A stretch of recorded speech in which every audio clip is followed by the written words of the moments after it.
Cubs baseball on CSN Chicago is presented by State Farm. It is a lovely night here in Cincinnati, and it's game 2 of a 3-game series. The Cubs a 13-9 win in the opener last night over the Reds. Welcome to Cubs baseball here on CSN. Jim DeShays and Len Casper. Cubs look for their 5th consecutive win, and if they do what they did offensively in the second half of the game last night, they'll be in very good shape. Yeah, the Cubs scored 9 runs combined in the 7th and 8th inning last night, overcoming 2 3-run deficits in the ball game. The irony is they didn't hit the ball out of the ballpark, but a series of very good at-bats. Javi Baez with an off-field single after falling down in the count, works it back to full, delivers a 2-run single to tie the ball game, and then Ben Zobrist comes off the bench to bang this double over the head of the speedy Billy Hamilton in center field to score 2 more. Yeah, the Cubs had a lot of bases loaded opportunities, and they were perfect with the bases loaded. They haven't been particularly good with runners in scoring position this year, but when they put the hammer down last night, they just kept on pressing. Yeah, it was fun to watch. One good at-bat after another for Baez last night. 2 out of 5, scored 2, drove in 2, and Zobrist off the bench drives in 3. Mike Montgomery will jump back into the rotation. Remember, earlier this year he filled in for Kyle Hendricks, but he's in there now for John Lester. Yeah, the numbers better for Mike as a reliever, but he made a number of quality starts when he took over for Kyle Hendricks. His final start, he went out in a blaze of glory back on July 19th against Atlanta. 6 innings, 2-hit, 1-run baseball. He actually hit a home run in that game as well. And the Reds certainly could use some quality out of Asher Wojciechowski. They had to use a lot of bullpen last night. Yeah, Wojciechowski, one of a number of pitchers that the Reds have tried. He pitched at Wrigley last Monday. Did not go well for him. 3 2/3 innings, 10 hits, 7 earnings. He allowed a couple of home runs. Well, it was a 4-hour plus 9-inning game last night. The Cubs actually came back twice from 3-run deficits to win the ball game running away. We'll have game 2, Cubs and Reds from Cincy next.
Brought to you in part by Lexus, who encourages you to experience amazing. Blue Cross and Blue Shield of Illinois, through it all. Ford, who invites you to go further in their fuel-efficient vehicles. Check out our entire lineup at your local Ford store or buyfordnow.com. Menards, save big money at Menards.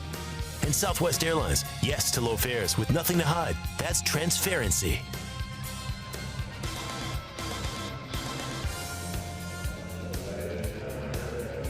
Welcome back. A beautiful night here in Cincinnati. Partly cloudy skies above. Not too hot, not too humid. Perfect for baseball. A little preview of the Cubs lineup tonight by that young fan.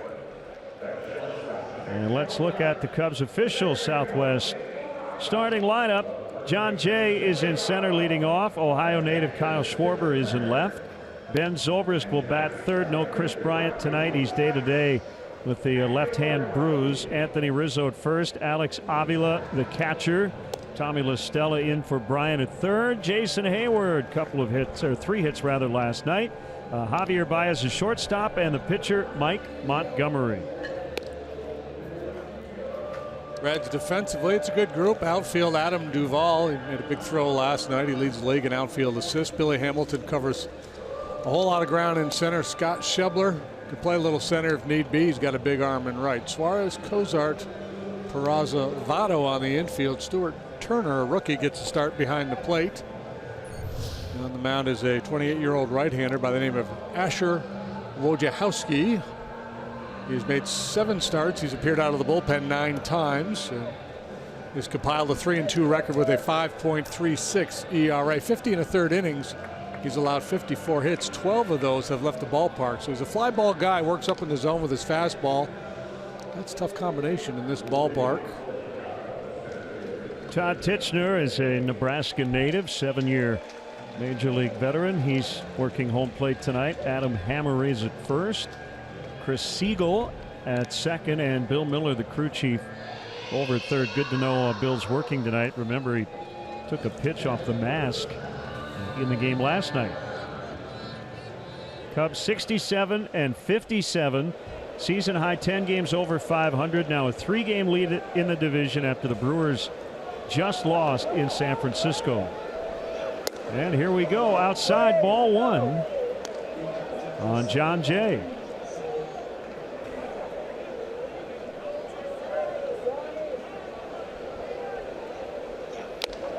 1-1. If Jay gets a hit here, Benny's Beverage Depot will donate $100 to the Greater Chicago Food Depository.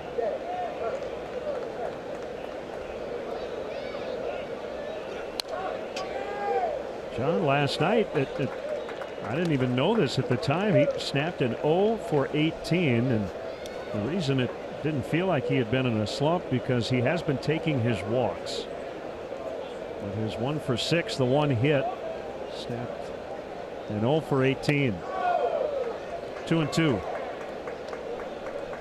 He went 3 for 3 against Wojciechowski last week in that game at Wrigley Field. Single, double, triple. Never did hit the home run that night to complete the cycle. There's a base hit, and Benny's will make a donation to the Greater Chicago Food Depository. And he's 4 for 4 against Wojciechowski. Now Wojciechowski, fastball, he's got good life on his heater, 93, 94 miles an hour, throws a slider and a changeup. In his start at Wrigley, he threw strike 1 almost 80% of the time, and really was probably in the zone a little bit too much, catching too much of the plate. The Cubs really put a pretty good beat down on him. He's got to find a way to get a little more precise, work the edges, keep the ball down to find success. A man on, nobody out, and Kyle Schwarber swings away and fouls. 79 degrees as we get started tonight. Again, not a huge crowd, but a lot of Cub fans here in Cincinnati. Wojciechowski, like Montgomery, has worked both as a starter and a bullpen guy this year. As a starter, he's 2-2 with a 7.39 ERA. This is his 8th start.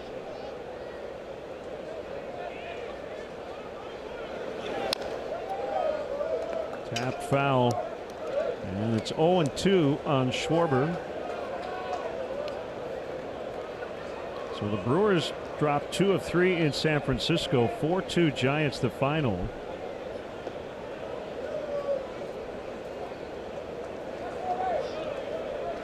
Big 2-run double by Jarrett Parker in the 7th was the game winner. Jay leaning, he's not running, and a called strike 3. No argument from Schwarber. Got him on the breaking ball.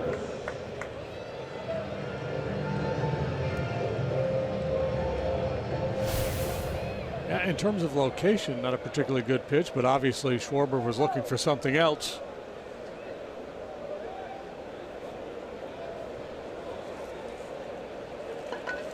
Now Ben Zobrist, who had quite a day yesterday, all kinds of travel issues getting from his home in Nashville to the ballpark.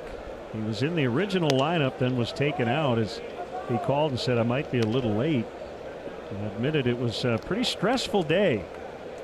He was a pretty routine-oriented guy, and was embarrassed that he showed up late, but he came off the bench and knocked in the game-winning 2-run double.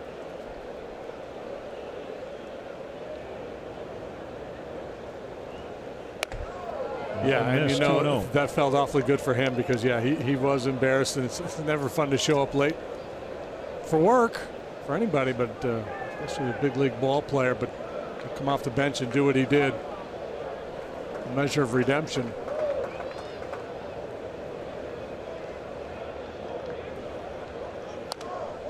He fouls back out of play.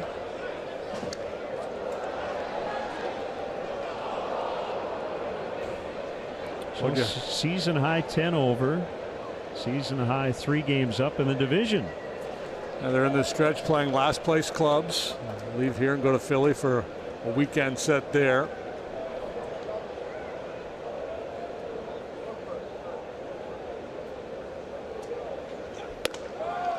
Matter of fact, I think the only games the Cubs have left against teams with winning records are the Brewers and the Cardinals. 38 games left beginning tonight, 19 home, 19 road. 7 with each of those clubs.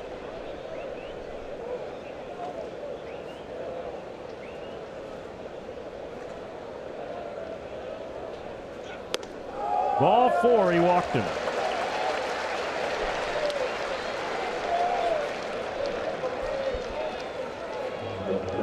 When you look at the numbers on Wojciechowski, the thing that really impresses you is his strikeout and walks. He struck out to 25% of the men he has faced while walking only 4. So that's the most impressive strikeout to walk ratio. I talked about the home runs, a bit of an issue. He's given up a lot of those. He's among pitchers who've pitched at least 50 innings in the big leagues. He has the lowest ground ball rate, lower even than Marco Estrada, who we saw with the Blue Jays the other day. 2 on, 1 out. Anthony Rizzo takes a strike. Anthony played third base in the 9th inning last night. The first left-handed throwing Cub third baseman since George Decker in 1895. The reason he played third, Cubs were a little short after Bryant had to leave the game, and Joe just said it was fun. Yeah, his option was Riz or Alex Avila. He said Alex could play third, but it would be a lot more fun to put Alex at first and Anthony at third, so that's what he did.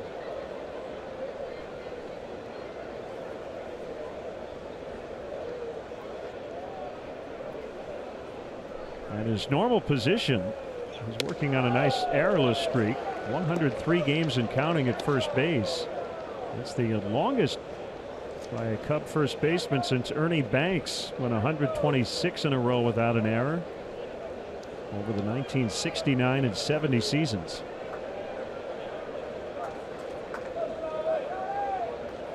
Anthony homered off Wojciechowski back at Wrigley.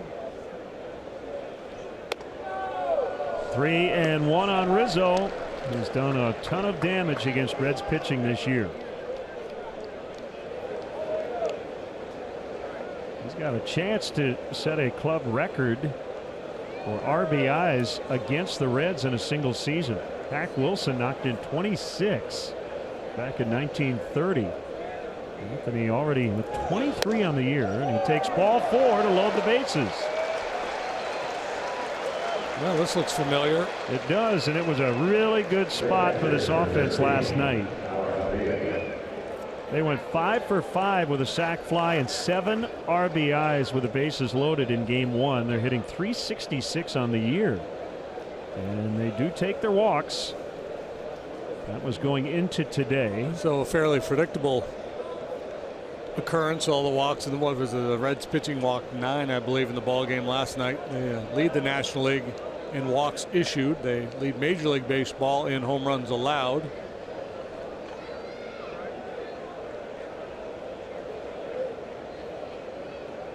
Team ERA of 5.42 is last in Major League Baseball. Avila fouls away 2 out of 3, 2 walks. Knocked in a run, scored twice last night. If the Reds were able to maintain that 5.42 ERA, not to say that they want to, but if they did, it would be a club record. The record currently 5.19, the 1912 Reds. Sounds like Wilson Contreras is making some pretty good progress. That's outside as he's on the DL with a hamstring injury. You know the Cubs are not going to push it, but you knew that he would. And I think that's a good sign that he's feeling better. And I'm sure the challenge now is just to slow down Wilson a little bit, make sure that he does not aggravate it. A 4 to 6 week injury probably, and it might be on the shorter side when it's all said and done. The strike, it's 1-2. When you think about the catching core, David Ross retired. Miguel Montero was cut earlier this year. Contreras now on the DL. The Cubs have not only survived, but they've thrived here with Avila and now Rene Rivera in the mix. Victor Caratini did a nice job. It's been pretty impressive. Swing and a miss. Strike 3. That's a big one. Wojciechowski's got 2 outs and a chance to get out of it, but it is a tough hitter in Tommy La Stella coming up. Well, he goes back to that slider, the one he caught Kyle looking at. This time he gets the swing from Avila, but he can't get a piece of it. And to your point about the catching, just a great job by the front office, right? Your situations arise, you have to react and make the deal to get Avila, who had gotten off to a very good start in Detroit. Really had struggled prior to the trade, but he's been swinging a hot bat since joining the Cubs.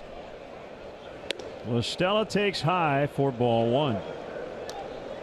And then you had Rene Rivera, who's been around the game a long time, has a reputation of being a good, solid defensive guy.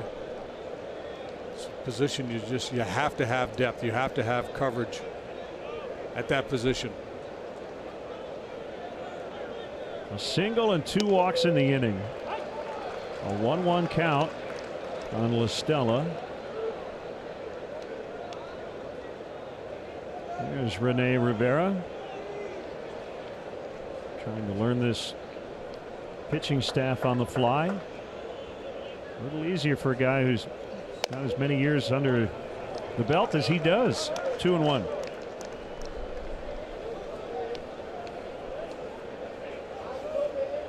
Look at that. He's a .467 hitter with the bases loaded.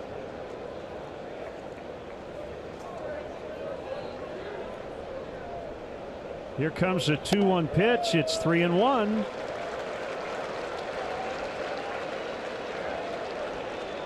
Well, La Stella in the driver's seat.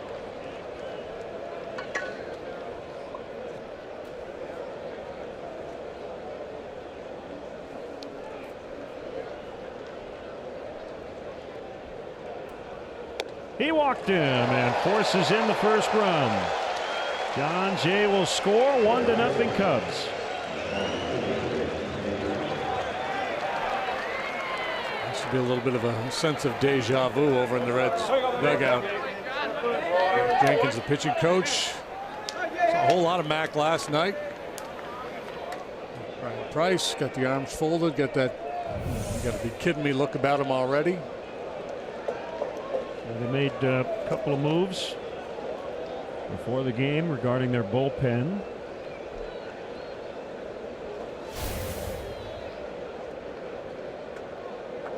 Here's Jason Hayward. And a ground ball, base hit. Zobrist is in. Rizzo's going to be held now. He's going to be sent as Duvall dropped it. Double clutch. 3-0. Runners will try to advance. No, they'll stay right where they are as Wojciechowski had to back up the play. Well, that was weird.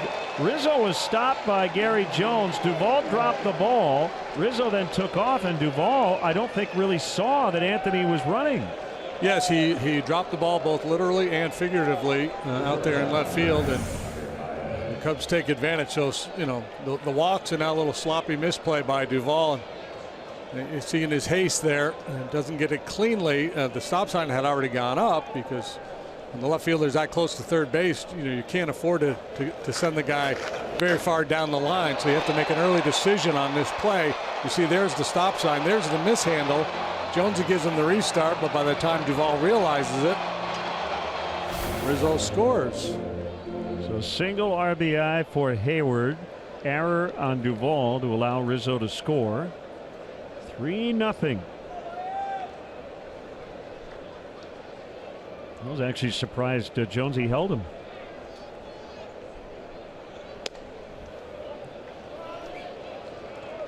Even though Duvall threw out a runner at the plate last night. What a 2-out send I like. Yeah, last night it was Happ, and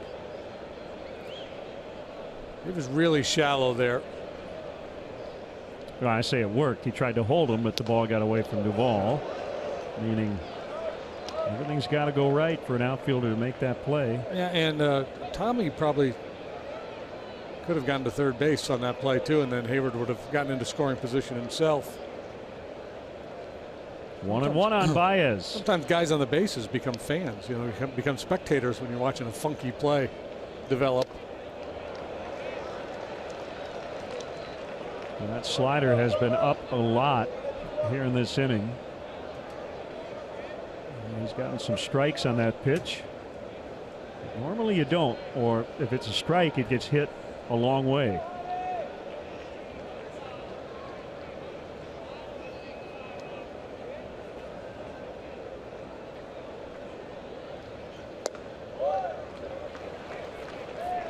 Two and two. Yeah, and I noted this at the start that Wojciechowski had in Chicago, and I don't know if the hitters would agree, but he looks to me like the kind of guy who gives you a pretty good look. I don't think there's a lot of deception in his delivery.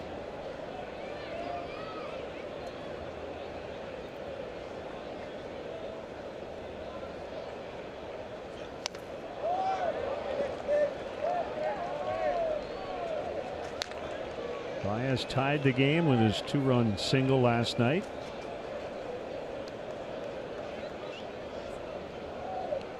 Two for 5 overall, scored twice.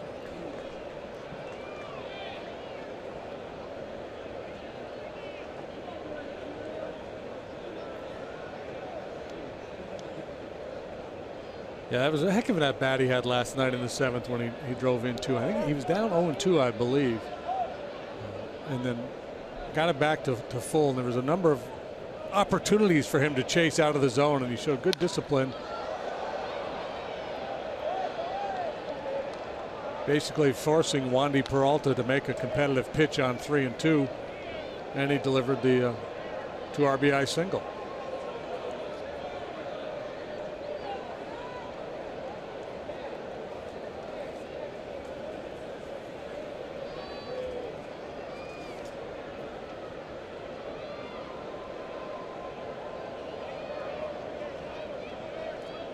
Mike Montgomery on deck. That's always a good sign in the top of the first to see the pitcher on deck as Baez strikes out. But the Cubs put up 3, and the Reds are coming up when we come back.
but they can be dangerous. Hey, they scored 9 in a loss last night. Their Southwest starting lineup: Billy Hamilton, Zach Cozart, Joey Votto at the top. Duvall, Suarez, and Schebler in the middle. Big night for Suarez, a career best 5 knocked in. Schebler, Peraza, Turner ahead of the pitcher Wojciechowski. Cubs defensively are aligned thusly: Schwarber left, Jay center, Hayward right. Stella in for Chris Bryant at third. Baez and Zobrist up the middle. Could be a busy night for them. Montgomery gets a lot of ground balls. Anthony Rizzo, Len mentioned that long errorless streak. He's your first sacker tonight. Get a little tired of playing third.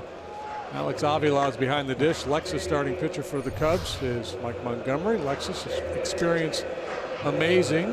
He's pitched 35 times, 8 as a starting pitcher. Overall 3-6 with a 364, 2-3, 5.13 earned run average as a starter.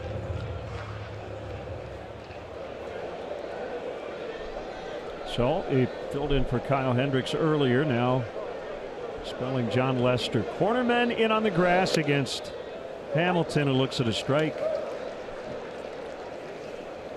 Then a switch hitter from this side has not done much at all. Just 219, 239 on base percentage, third lowest in the National League against left-handed pitching. If I were Brian Price against a southpaw starter, I'd be tempted to hit him down in the bottom of the order. Also makes you wonder if he might give up switch hitting at some point.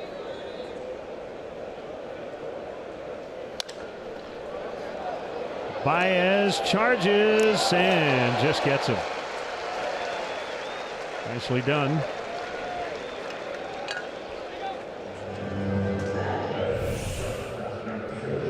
Yep, you really got to come and get it, and Baez does. Pretty play.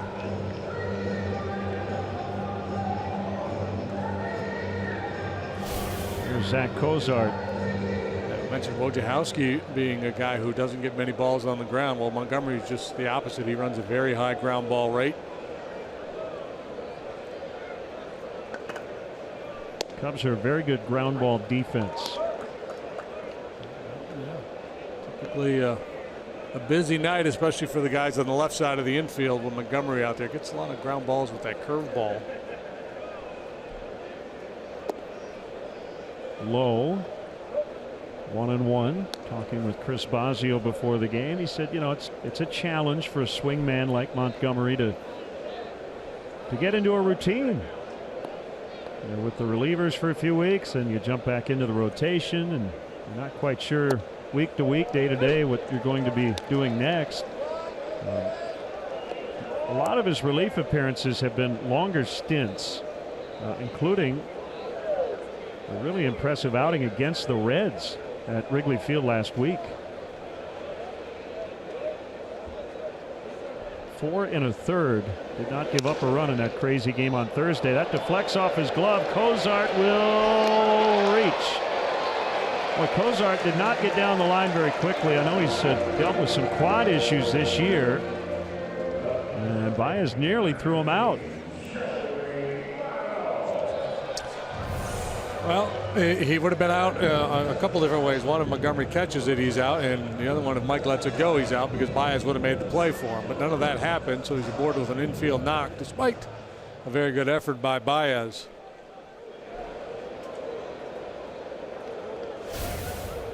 Votto steps in, and we'd like to welcome all our viewers watching CSN tonight on Waverly Utilities in Waverly, Iowa. Ball 1 to Votto.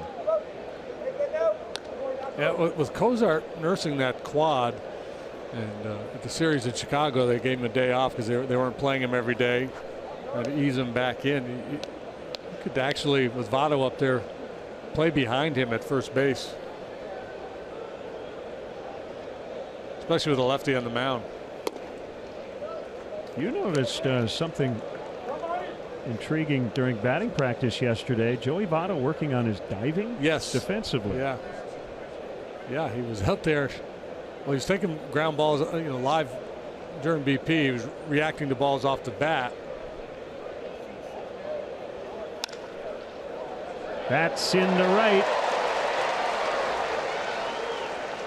He was back one-out hits. He was positioned right about where that ball went, and they had one of their staff guys, BP pitcher or something, behind the L screen at the mound, and anytime the ball was hit to him, that guy would cover first, and Votto would give him the feed. He was working on the long feed.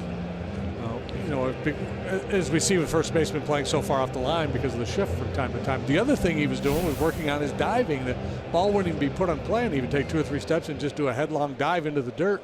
And apparently that's something he has a hard time doing. He has a tendency just to fall to his knees. So it's pretty curious to see him out there flopping around. I'll give a guy who's been doing this for a long time a lot of credit for still trying to get better at this such a nuanced part of the game. By the way, Votto tomorrow will officially hit 10 years of Major League service time. He already has full no-trade provision in his contract, but even if he didn't, the 10-5 rights would kick in tomorrow, and he'll get a nice pension to boot by hitting that 10-year mark. Duvall fouls 1-1.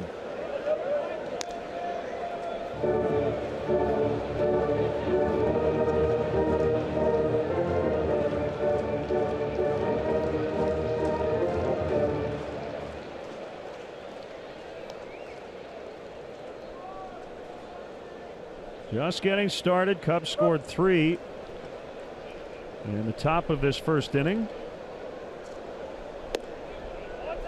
Curve just missed the corner. I think the thing that makes Montgomery's job a little bit easier this year, the way he's been used, is that it hasn't been a couple of starts, then back into the bullpen, then a start, then back in. He was in the bullpen. Then he had a period of time there when Hendricks was on the DL where he became a starting pitcher. He got stretched out. First couple of times, maybe 4 innings. Yeah, a little more consistency. Yeah. Hit pretty well, but Hayward will have room on the warning track. Cozart will tag and head to third, 2 outs.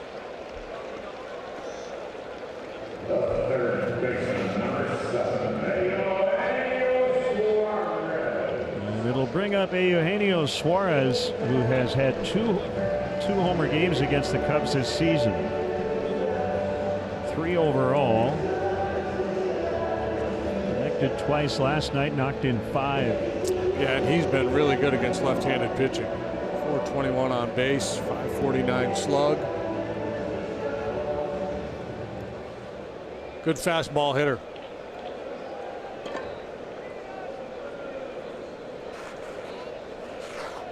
Looks like they're going to start him with a breaking ball, and it's in off the plate.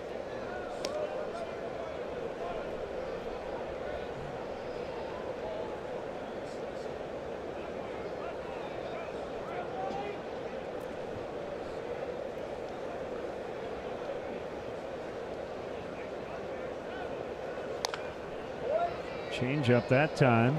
Rolled foul. That's probably the pitch that gives him the most trouble.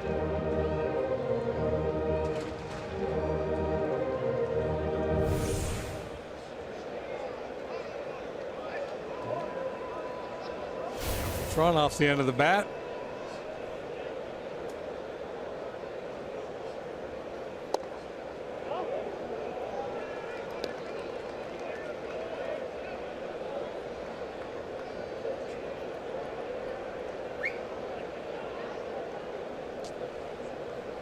Ninth start for Montgomery.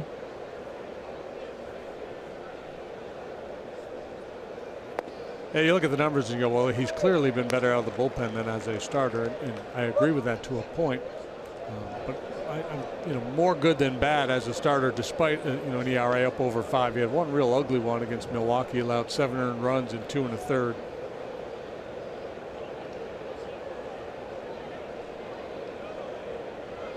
Dangerous count. 3-2. Kind of passive there, huh? On that 3-1 heater. Was looking for something else. Maybe overthought it a bit. Schebler on deck. Cut fastball. Votto will go here with 2 outs. And a ground ball to La Stella. He's up with it. And Montgomery gives up 2 hits but no runs. Cubs 3, Reds nothing after an inning.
Chicago is presented by State Farm.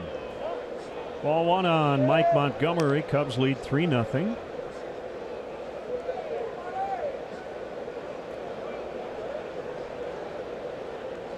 Wojciechowski's pitch. Top of the zone strike. Mike hit a home run in Atlanta. And there was little doubt about it.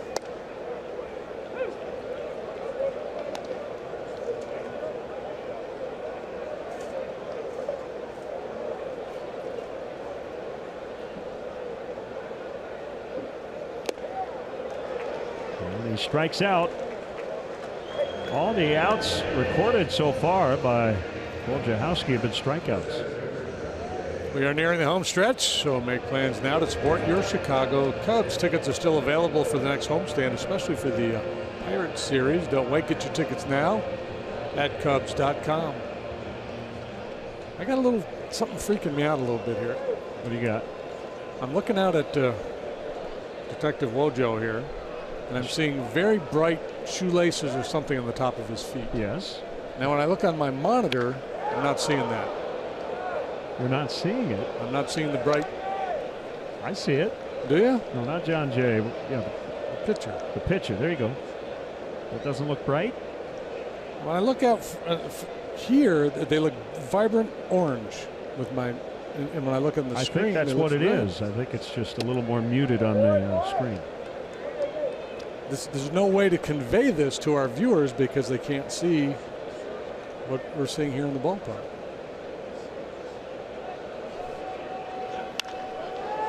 On a bounce, Votto will flip to Wojciechowski. They get Jay.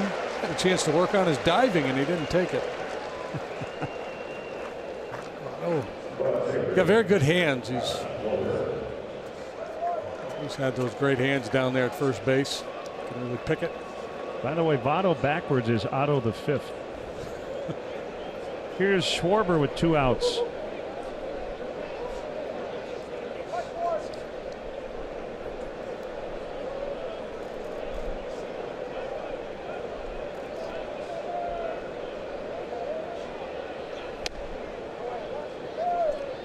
Wojciechowski works quickly. He really labored in that first inning with all the walks, but in terms of his tempo, he's not wasting any time.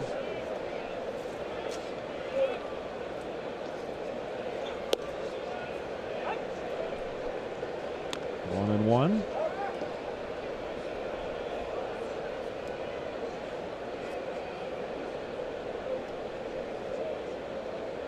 Go back to that slider.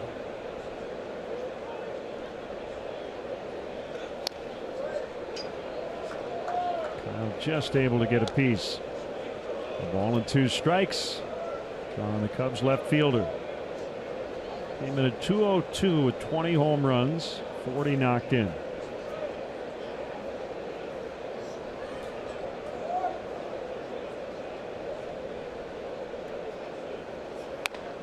He's batted in every spot in the order.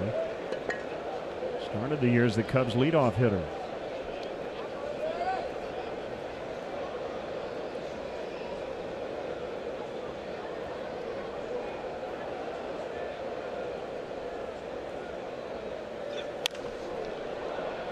Popped him up. It's the third baseman Suarez back of short to make the catch to the bottom of the second. 3-0 Cubs.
Man group, the spectacular collision of comedy, theater, rock concert, and dance party all rolled into one.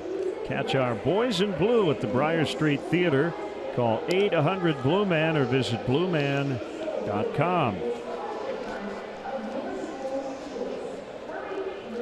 Mike Montgomery, first of a handful of starts, maybe, depending on when John Lester's ready to return. A spot start or two. Quality baby here in Cincinnati. Scott Schebler will lead it off. Does the baby still have his rookie status? When does a baby become a toddler? When do you move on? Just depends on how many plate appearances. Here's a fun statistical factoid for you. Scott Schebler here. Yeah. He's taken 1 walk all year against left-handed pitching. And a ground ball. Baez will scoop. Schebler's out, and he didn't walk. Didn't walk.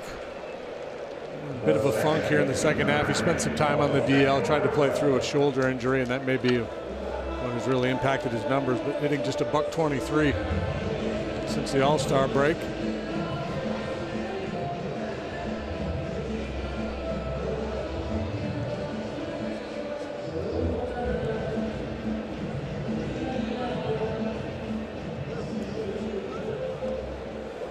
On the other hand, has been swinging a bit of a hot bat.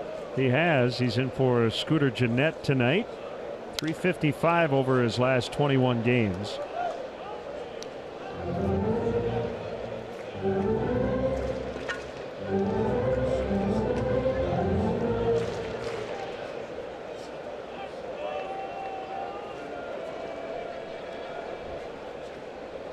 The 0-1 misses outside.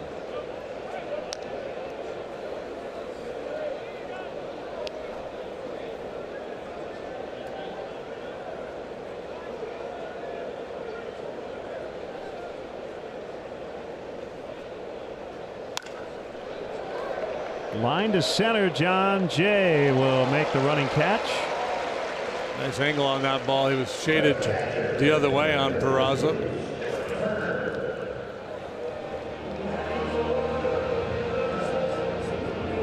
Feedback I'm getting is that Wojciechowski's shoe tops are coming through vibrantly on television. Oh, okay, good. So it's just our monitor. Okay. Up in the booth. It's not, because yeah, we want to convey that. He's clearly put some thought into those. Stuart Turner grounds out. Nice work by Montgomery as the Reds go 1-2-3.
Cincinnati Cubs lead the Reds 3-0.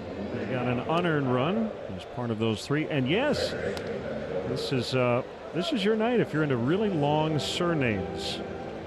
Our buddy Ed Hardig let us know that the 23 letters combined in Montgomery and Wojciechowski tie the record, and it's all Cubs Reds. Vandermeer and Raffensperger, Klipstein and Raffensperger, and Montgomery and Wojciechowski. So there you have it. And I guess burying the lead here, which is Ed Hardig keeps track of this stuff, which I love because then we don't have to. We love you, Ed. Thank you. He also followed up on your question about pitchers with hits. The Reds had 3 pitchers with hits. The last time, according to Ed, 4 different pitchers collected a hit for one team was July 28, 1977. Ray Burris, Donnie Moore, Bruce Sutter, and Rick Russell all had hits for the Cubs. And was it a 9-inning 4 at-bat situation? Don't know, but it was it was a 16-15 Cubs win in 13 innings. Okay. Last night, Bailey, Shackelford, and Lorenzen all had hits.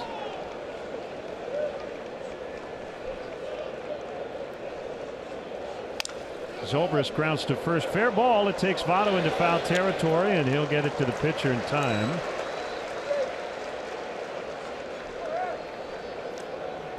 Check out the variety of luxury premier options that Wrigley Field has to offer for your next client, corporate, or family function. Like an all-inclusive suite experience located on the Nuveen suite level. There are a handful of suites still available for rental this season. Visit Cubs.com/premier for more details.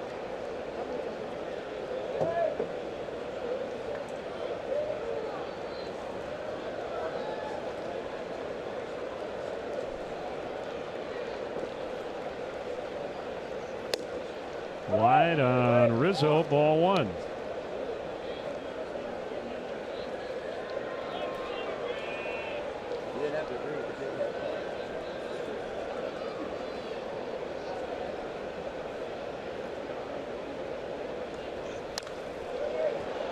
Fouled back out of play.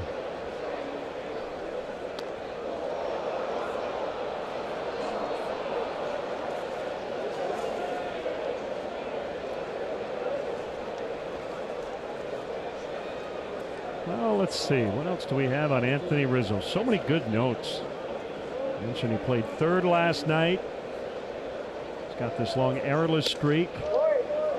Closing in on a Cubs record for RBIs in a season against the Reds. He was the National League Player of the Week last week. He's also looking to become the 5th Cub with 4 consecutive 30-homer seasons. 2 homers away from the 30 mark. The other 4 Cubs to do it: Sosa, Wilson, Banks, Santos. Sammy did it 10 consecutive seasons.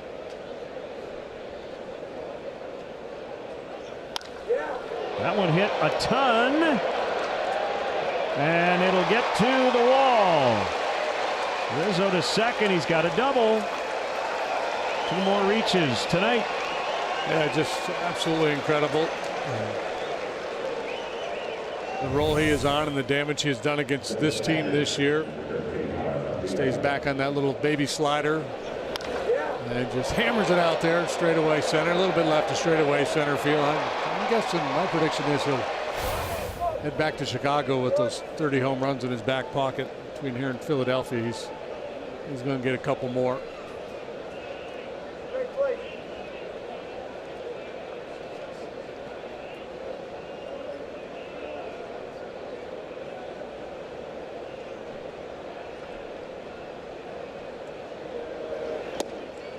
Avila takes a strike. Seems like Wojciechowski has thrown that slider a lot in the early going.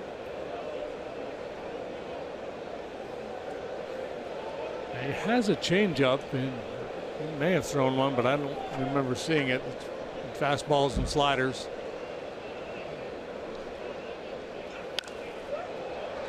Oh, and 2. That's a tough way to make a living, too.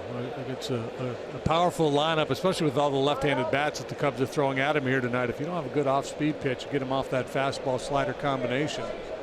You've got to be very precise.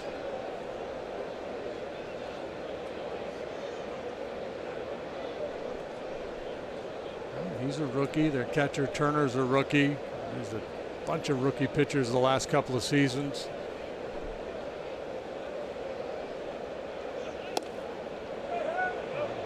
Where was the pitch? No commitment though from Avila. 1-2.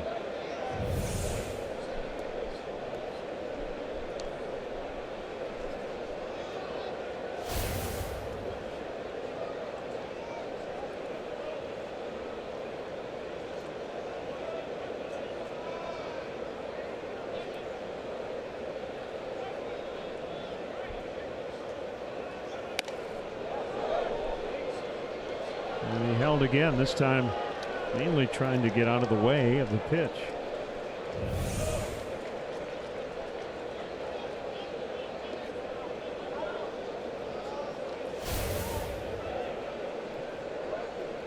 Hamilton plays him a step to pull in the outfield. Surprising because Alex does a lot of work to left and left center.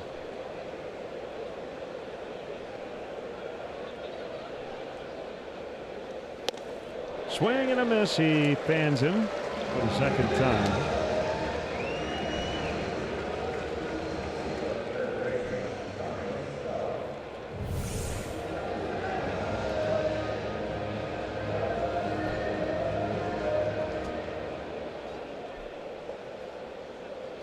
Swing got a little long.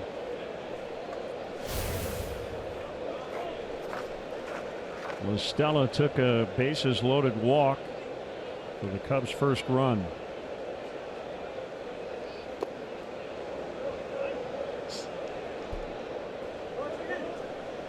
Set a record here last night. Longest 9-inning game in Reds history. That's right, 4 hours and 4 minutes. How about that? It was longer than Gone with the Wind.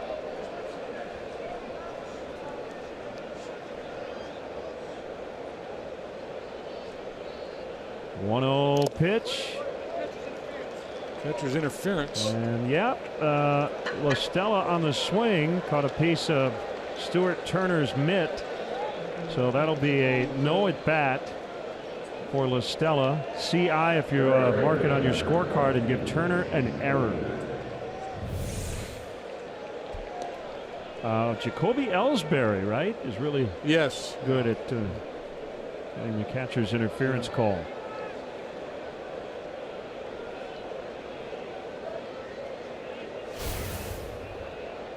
Where did he hit him? I don't know. In the glove, maybe. Maybe he just got the strings of his mitt. Usually it's the mitt. I've never seen it otherwise. One more look. Yeah, he got him on the mitt.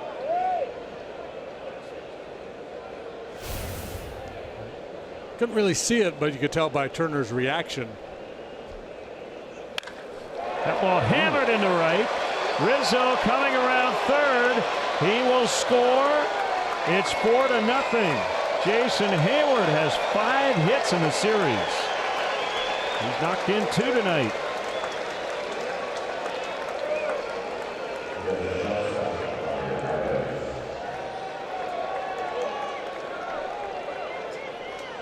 Rizzo has scored 5 runs here in these first 2 games. Yeah, that was just a rocket off the bat of Hayward. Exit velocity of 197 miles per hour. Rizzo jogs home.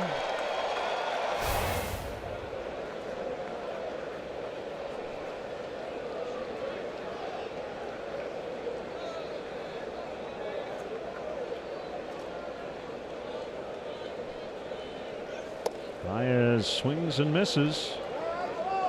Slider heaven here. His first 2 at bats.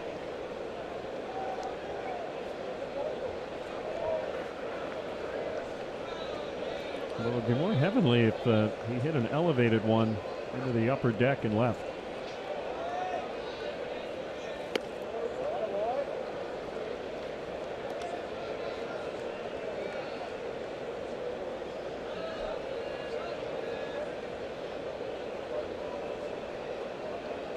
Wojciechowski originally drafted by the Blue Jays out of the Citadel. It's from Beaufort, South Carolina.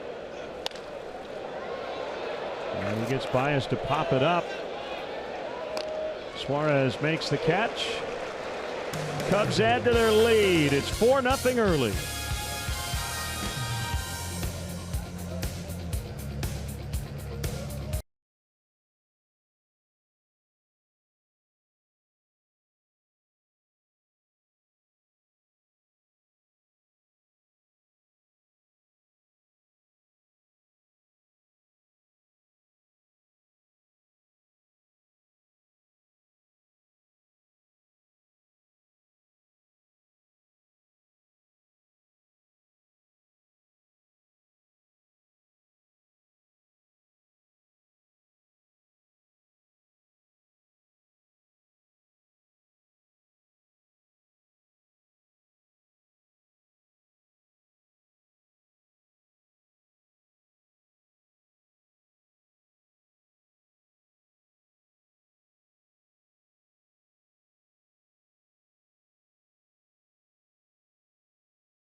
wafting smells up here. Hey, Cub fans, show your team pride with Cubs checking and an official Cubs MasterCard debit card. Only available at your local Wintrust Community Bank. Go to wintrust.com/Cubs to learn more. Members FDIC. Somebody fired up the grill down below us.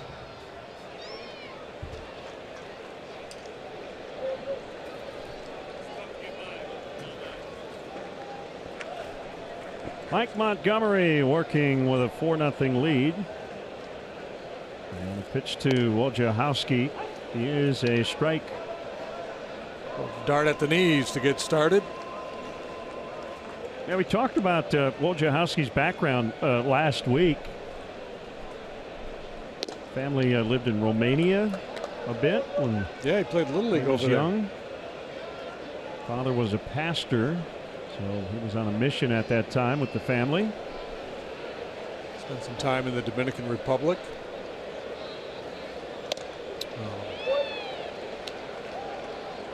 South Dakota too, right? Started high school in South Dakota and then moved to South Carolina, I think, to finish his high school career, to get a little more exposure to scouts.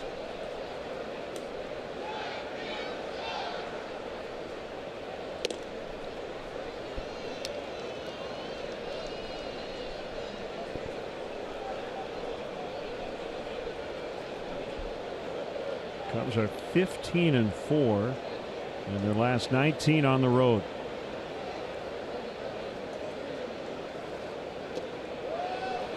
He went. First strikeout for Montgomery. StatCast is powered by AWS. Billy Hamilton stole away a run-scoring hit from Jason Hayward. It's a 4-star catch out of 5. Yeah, this ball only gets caught 38% of the time, and gets a fair bit more than that when Billy Hamilton's a center fielder. Tremendous speed. He also plays very shallow. That's a ball, that kind of a ball, sometimes the center fielder get a bad read on. He got a good break. You know, something has to give, right, when it comes to outfield depth. And obviously Hamilton's good at going back on balls. He's got great speed, so he can play a little more shallow. But I've talked to pitchers in the past. There's a base hit. You know, you're trying to limit slugging. I understand that, but there are some pitchers who would rather have guys play more shallow to take away the bloop hits. When you make your pitch, you want to record an out, and if you give up a ball off the wall, if you made a bad pitch, you probably deserve to get. Yeah, that's why the manager should make that decision and not the pitcher, because the manager's thinking is taking away an extra base hit, and the pitcher's decision is taking away a little blooper right in front of an outfielder. I understand it because I used to be a pitcher, and I thought the same way. Usually pitchers, they're going to tell you in hindsight what they think is a better idea.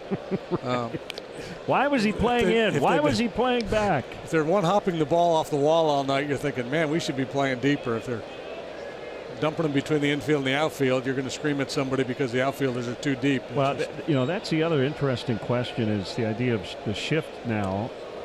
And the idea is to take away line drives and, you know, hard hit ground balls. I do think one residual effect, and we see it on a daily basis, is I think there are more bad contact hits maybe than there used to be. And I'm not saying you should shift toward bad contact, but every once in a while you'll see a little dribbler down the line, and the guy's not trying to hit away from the shift, but there's just nobody around. Yeah, it just happens. Right? It happens. Well, and I think with Hamilton, you could play more shallow in the outfield against him because he can turn a single into a double with his speed. Right. Although less so against a lefty. And I think some pitchers, and this is just the way human nature is, they like it when the shift takes away hits, but they also want those little dribblers to be outs too. Right. They want all of it. Yes, and that's what I mean. It's usually after the fact when you hear the fraternity complain about we should have been shifting, we shouldn't have been shifting. It's just, there's a lot at stake. You get to pitch every 5 days. You're allowed to be irrational.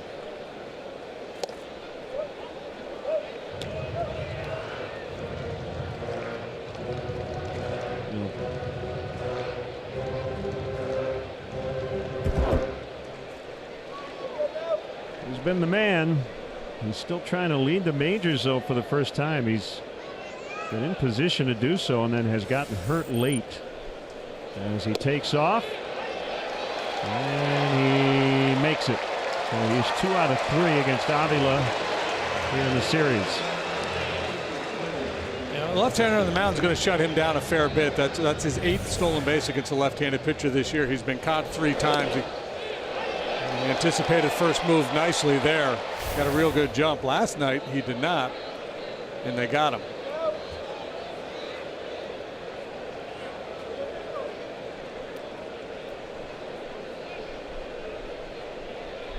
Two and one on Cozart.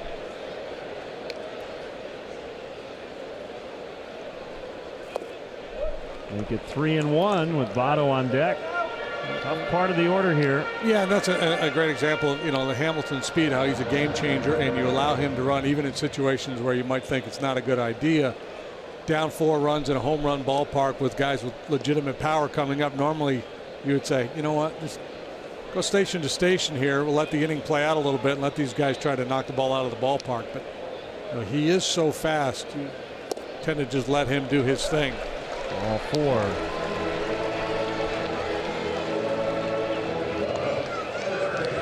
Speaking of soft contact, it's little consolation for Blake Wood, and he did load the bases to start the 8th inning last night, but drawn in infield, he gave up I think 2 or 3 bloop hits in a row, a couple of broken bats, balls that normally would be outs with the infield back. He got designated for assignment today.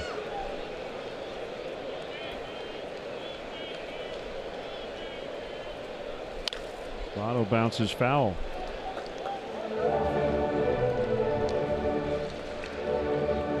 Well, Wood has got a very good arm, so he'll likely get a shot somewhere else.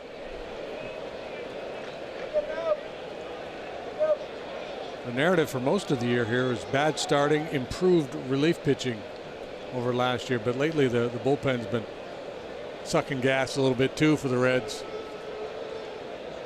They've been worked hard. Their bullpen's thrown more innings than any in baseball. Boy, that's a good pitch. Dunsing made a pitch on Votto just like that last night on 3-2, and it was called ball 4.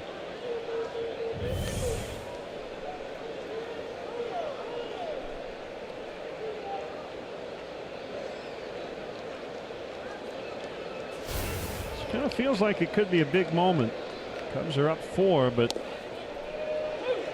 Joey Votto at the plate with a couple of men on.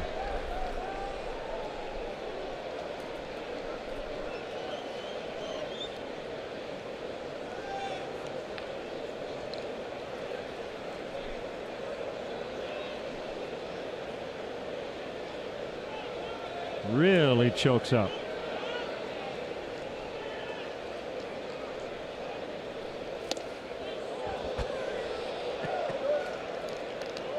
He sells it. 2-2.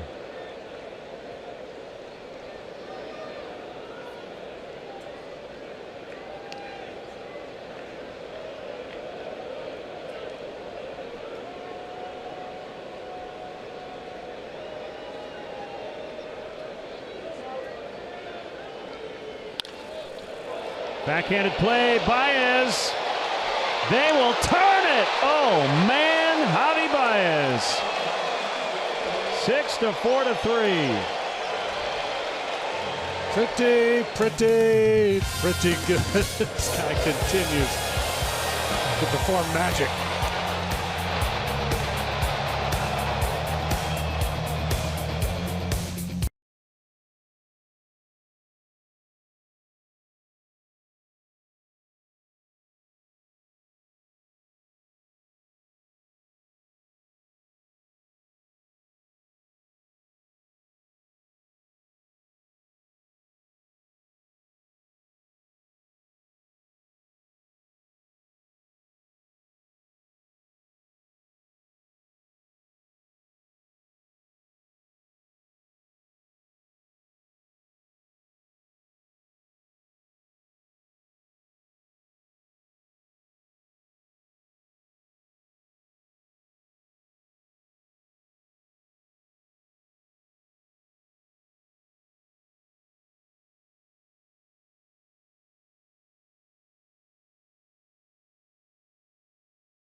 Powered by Xfinity and powered by Javier Baez. How quickly he bounces and spins into a throwing position. Just want to play a little Sweet Georgia Brown every time you watch him make plays like this. This turn by Zobrist. You know who loved it? Evelyn Jareb, celebrating her 90th birthday. Never misses a game. Montgomery swings and misses.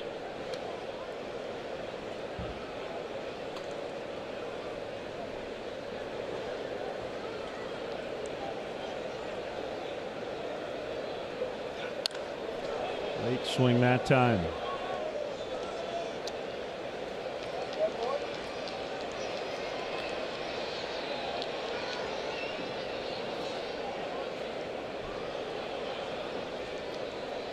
I told you the Cubs would score 17 runs in their first 12 innings of work in this series. Montgomery with a base hit without a home run. Would you believe me?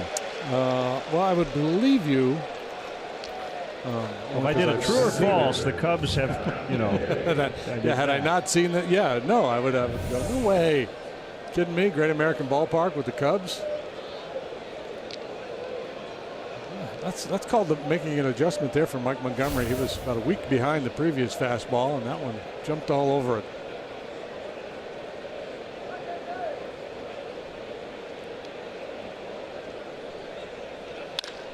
Ground ball past 8. Diving Votto. Or a falling down Votto, however you want to put it. It was somewhere in between, wasn't it?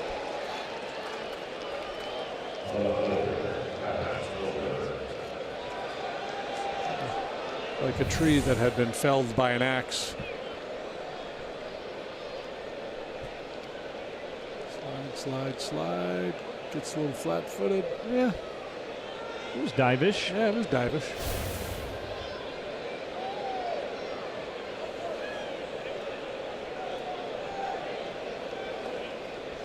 So 2 on, nobody out. Already a 4-0 advantage. And the batter is Kyle Schwarber. Been a frustrating night so far for Kyle. Got caught looking at a elevated slider first time. Popped the third baseman out in shallow left field last time.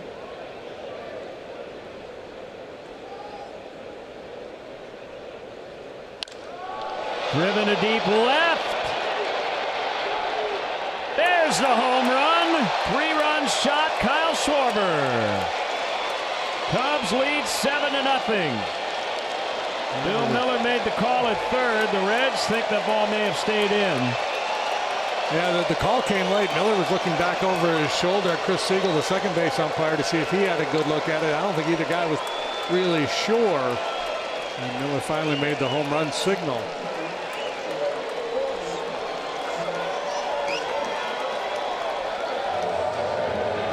I thought it was out. Ford home run replay. Just a little two-seamer. We've seen a lot of sliders. This time he gets a fastball mid-thigh. Talk a lot about his ability to hit the ball with power the other way. We've seen a lot of it since he came back from the minor leagues.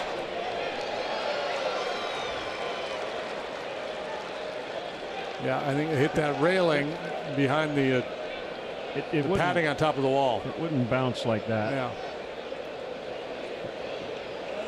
If it hit the padding, it would not have caromed back.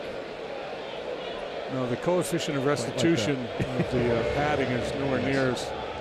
They will check with New York, but this will be confirmed.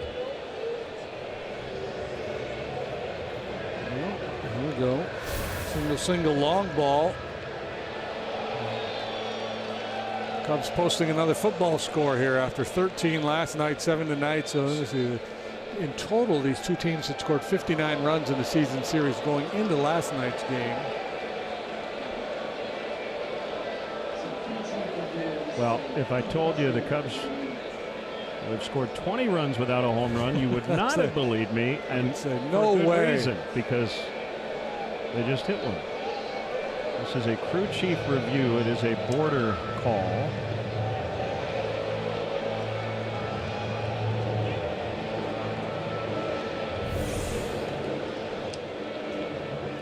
down to a number of family and friends of Kyle here. Of Kyle's here in attendance. He's from Middletown, he's down the road a bit.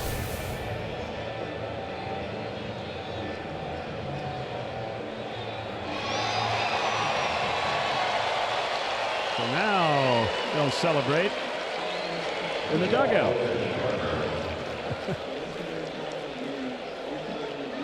What do we got going on here? Oh, that's great. Is it Ian Happ interviewing him? Oh, I love it.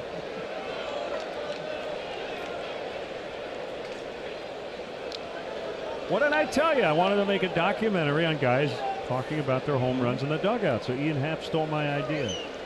Well, pitch it to him and see if he'll just put a recorder down there and a microphone and have on any given day, somebody who's not in the lineup gets to be the interviewer.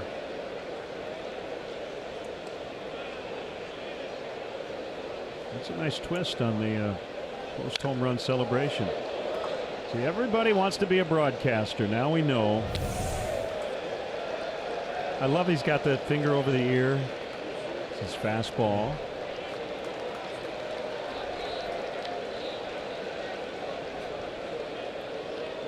Ian Happ says, back to you guys upstairs. So 4 in the 7th last night, 5 in the 8th. So 16 runs in the last 7 innings of this offense. That's good, right? That's a lot, yeah.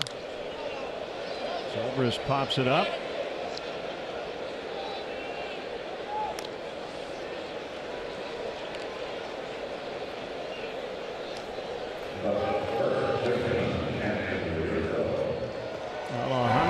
CHN AT CIN just joined their roster. He's up in the bullpen.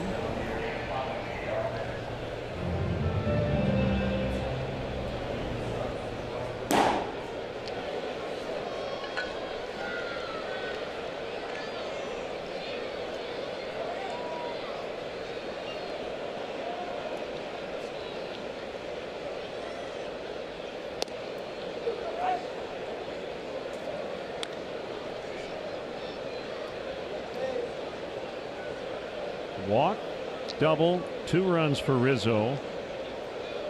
7 times out of 8 he's been on base, and actually he's been on base all 8 times. But in the 5th inning, RBI fielder's choice, he was on first after technically an 0 for 1.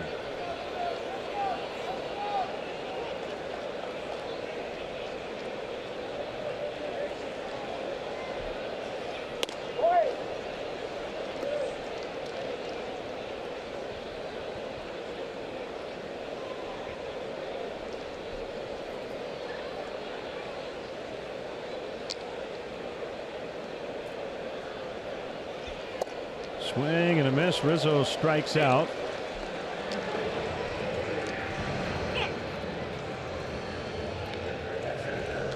The Zach Brown Band returns to Wrigley Field for their 3rd performance. It will happen this Saturday, the 26th. The band stopped the friendly confines. It is part of their Welcome Home tour and will feature special guest Hunter Hayes. Tickets on sale now at Cubs.com/Zach Brown Band.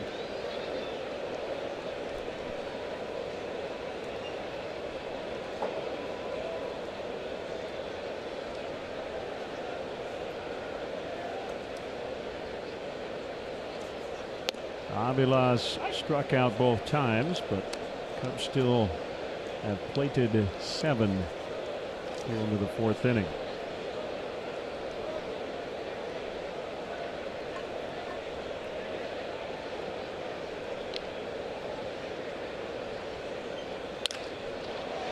That's a base hit between Votto and Peraza.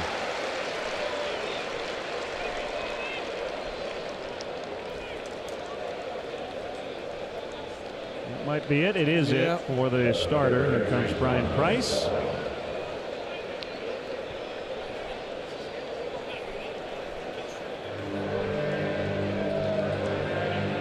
Homer Bailey left due to an injury after 3 last night. Wojciechowski can't get through 4 tonight. The Cubs lead big, 7-0.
seasonings called to the pen, called grilling flavor up to the bigs. Alejandro Chacin making his major league debut at age 24. See the numbers for Chacin down at AAA Louisville. 2.20 ERA, 69 in the third innings. He struck out 63, walked 27. Had a 1.78 ERA at AA Pensacola last year.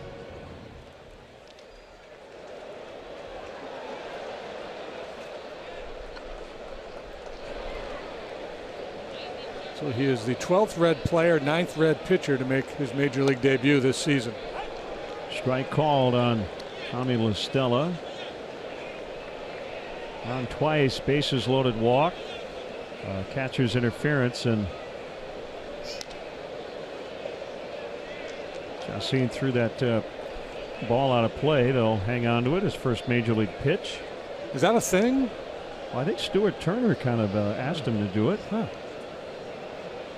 Thoughtful of his battery mate. Some guys wait for their first big league strikeout. Used to be you didn't do anything till you got a win. Back when I pitched, these kids these days, I maybe got one ball every 3 years. They want a trophy for everything. Throw a pitch, get a trophy.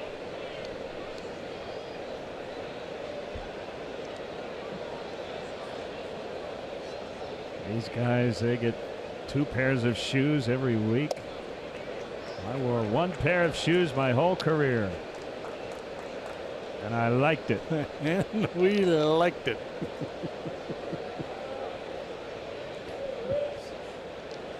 What do you mean you want laces with those shoes? Hang with them, rookie. La Stella in the air to right. If it's fair, it's gone. It is fair, and it is gone. 9-0. Chris Bryant out of the lineup, no problem. Well, it's a fine how do you do. Welcome to the big leagues for Mr. Chacin.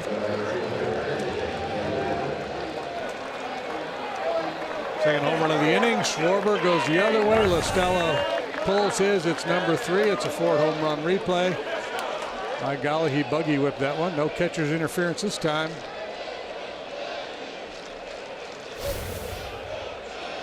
Oh, there's the interview. Well, Tommy, tell me about the home run. Keep going, Ian. Back to you, Len. Thank you. Well, I was just looking for the ball. I wasn't really sitting on anything. I just reacted. Stella trying to find Peter Chase. Get the media out of the dugout.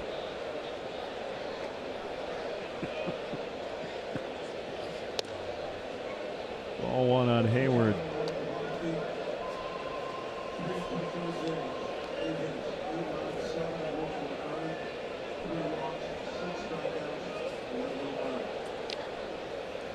Swing and a miss.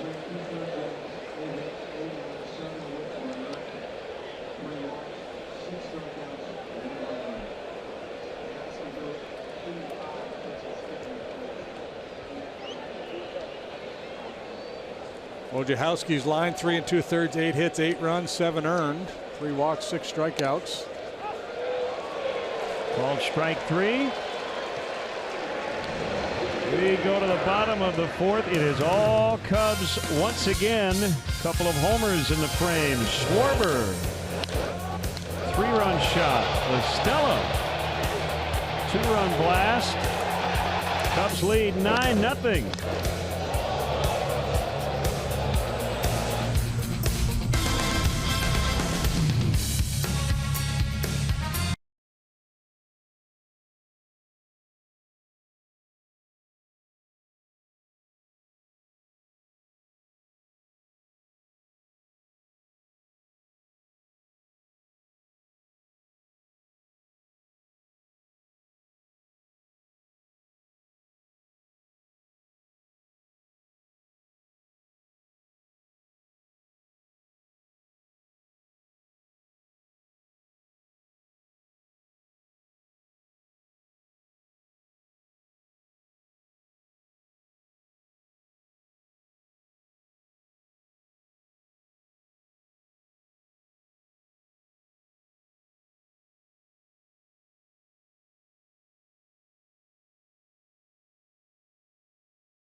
a second car, and I think this is an awesome thing here. Shooting out these souvenir balls out of these cannons. Something Artemis Gordon would roll out. Adam Duvall rounds out to Tommy LaStella. Well, Mike Montgomery on easy street here with his 9-run lead. Cubs have faced Asher Wojciechowski twice now, and in his 2 outings he has pitched a combined 7 in the 3rd innings, allowed 18 hits, 15 runs.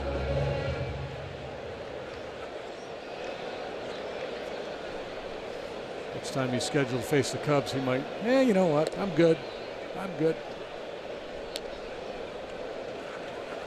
Former Cub Rich Hill dealing a perfect game for the Dodgers at Pittsburgh through 6 tonight.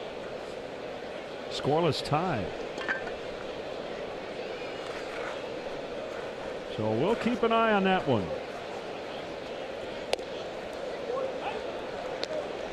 That's a strike. It's 1-1 to Suarez. Game-ending home run, Manny Machado in the 12th inning as the O's beat the A's. The Battle of the Vowels, 8-7. Zach Britton blew his first save since 2015. Kyle, you need to be out there and left. Got the wrong jersey on too. On the road, remember? Oh, there he is.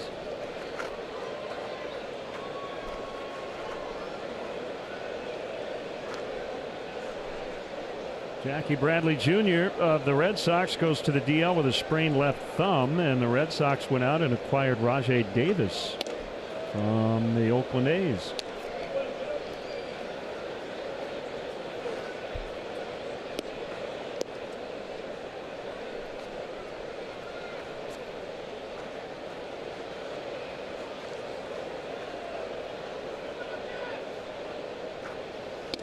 Swing and a miss, strike 3.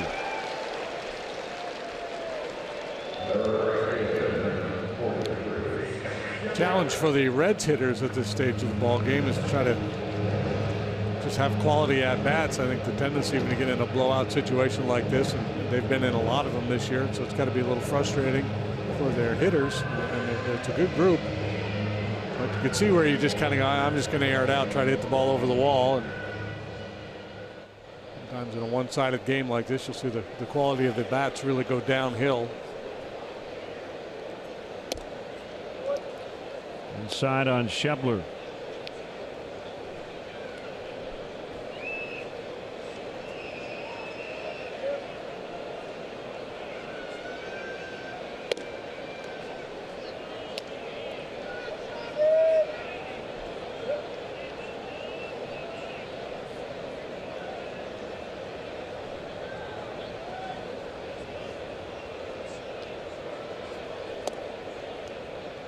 Now 3-0.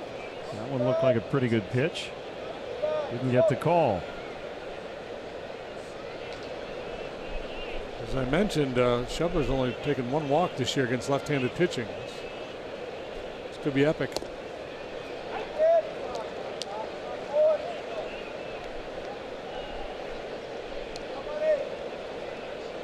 I'm pushing all my chips onto the swing box here. You're a winner. We'll keep them right there and double down.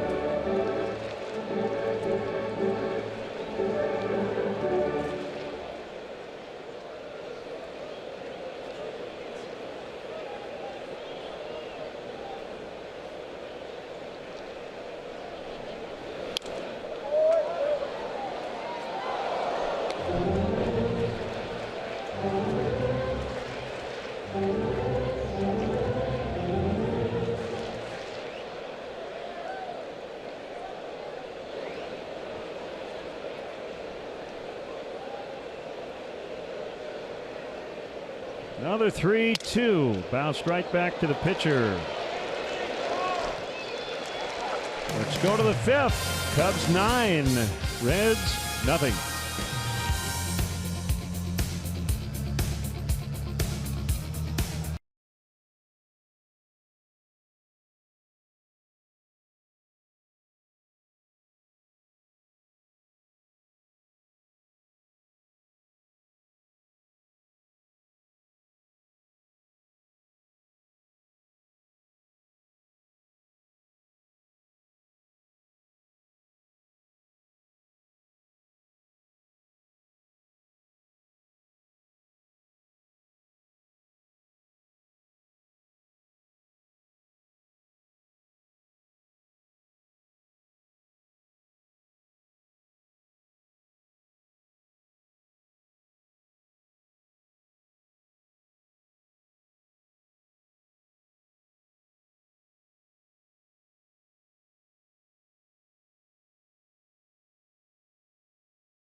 Push to the postseason as they welcome Minnesota United FC to Toyota Park.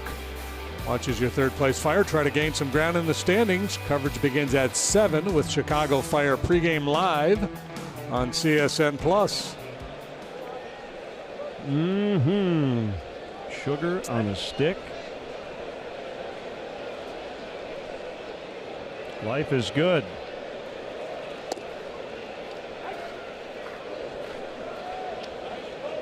One strike on Javier Baez.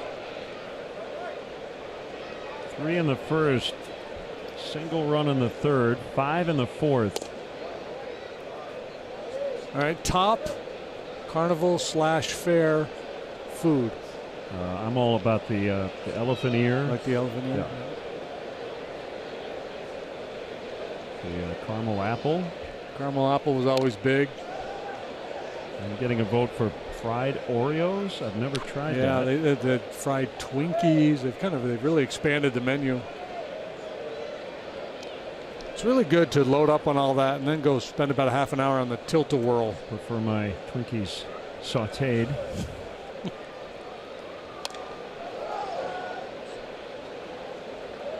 Hard to beat the French fries with salt, vinegar, and a spork.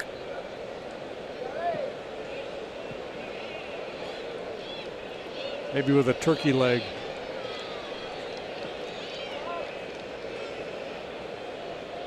One, two.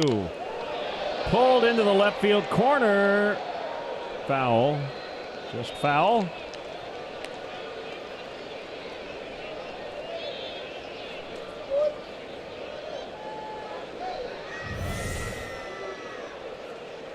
Hit the tar out of it.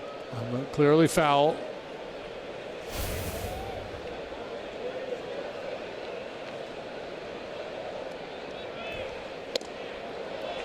Swing and a miss, strike 3.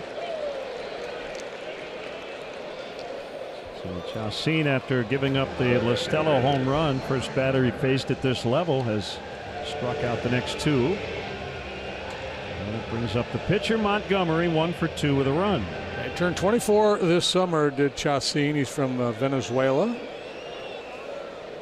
Signed February 2010.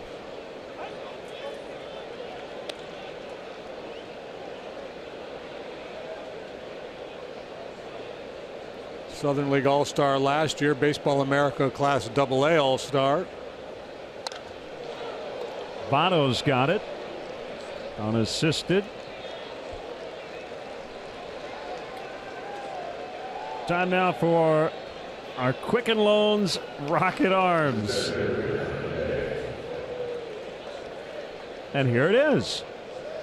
Strikeout leaders. Scherzer 220 to lead the NL. Chris Sale over in the AL, and certainly Cy Young candidates. Scherzer's out of action right now with neck stiffness. Jay, 2 out of 3, 2 runs.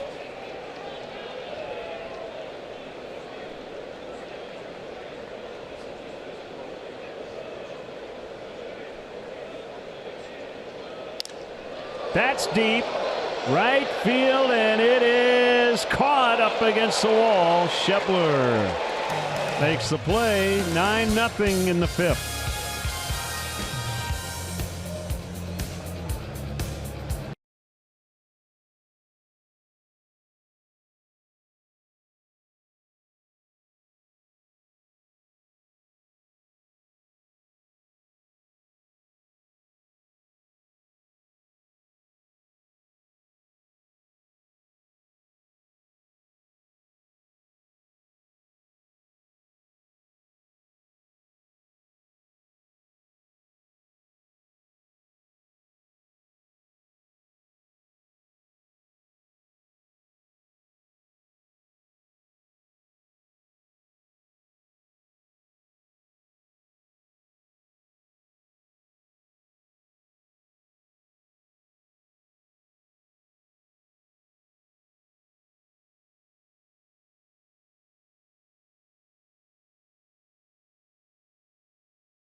Tuesday, September 12th, the Cubs welcome students, alumni, and fans of the Big Ten. Fans who buy tickets through the Community Nights page will receive a special edition Cubs baseball cap in your favorite Big Ten school's colors. To purchase tickets, visit Cubs.com/communitynights. I wonder what they would choose.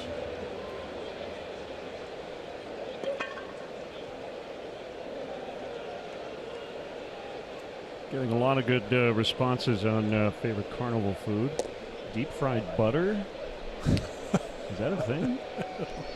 Got the funnel cake.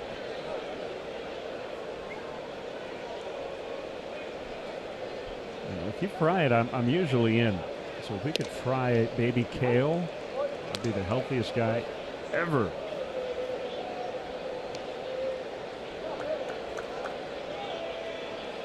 Fried pickles.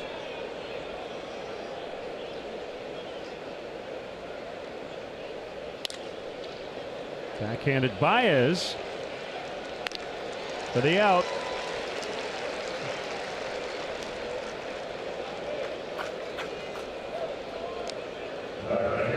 Counting the double play, that's 10 outs on the ground for Montgomery here tonight.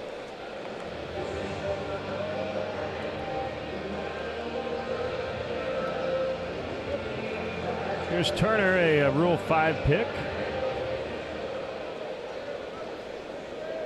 10 on the ground, 2 punch outs, and just 1 fly ball. Reds grabbed him in the December draft from Minnesota.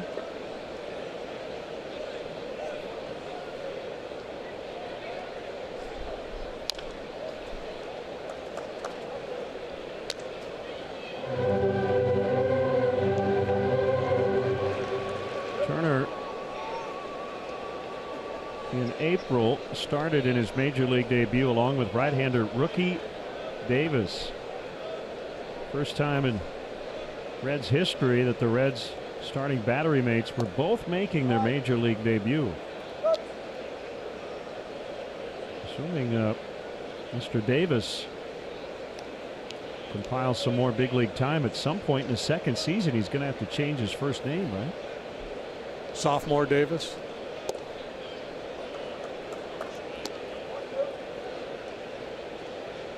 Patrick Kivlahan on deck in the pitcher spot.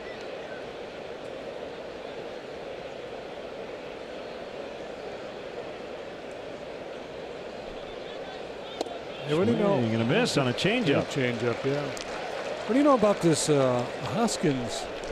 Rhys Hoskins. Well, we're going to see him this weekend in Philadelphia. He's homered like 7 times in his first 14 games. He homered tonight.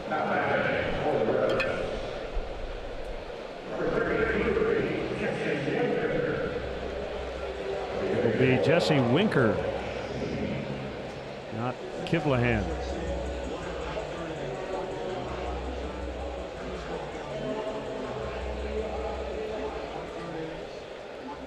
Rich Hill perfect through 7 in Pittsburgh tonight.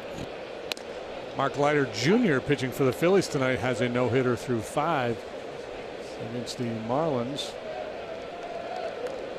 Jesse Winker flashing some power here. Not many at-bats with the Reds, but he's hit 4 home runs. Hit a long one here last night. After really not doing much at all in the power department down in the minor leagues this year.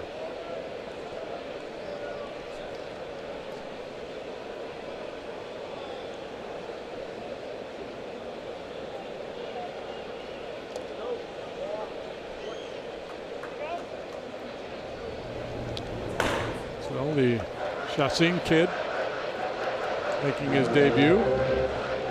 Acquitted himself well after the home run. 4 outs with a couple of punch outs. So he gets his big league career underway.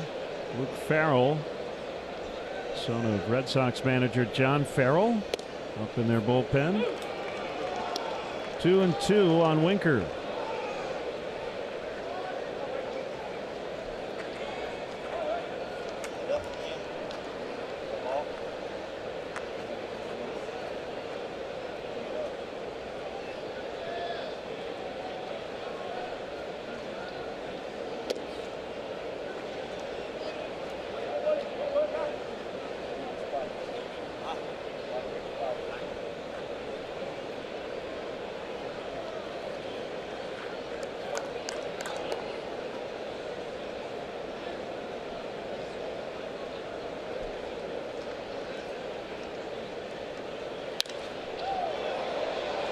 It's deep to left, and it's out of play.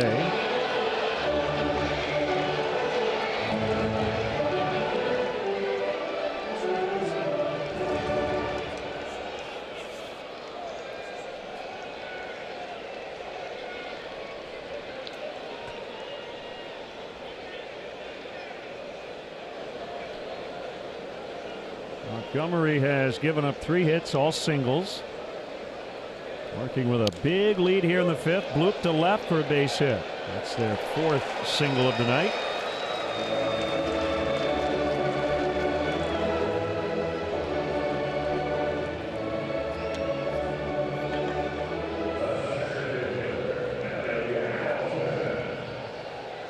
First start for Mike in over a month. He has had some long relief outings. I don't think there's a whole lot of concern with the pitch count, but sufficient, maybe one more inning.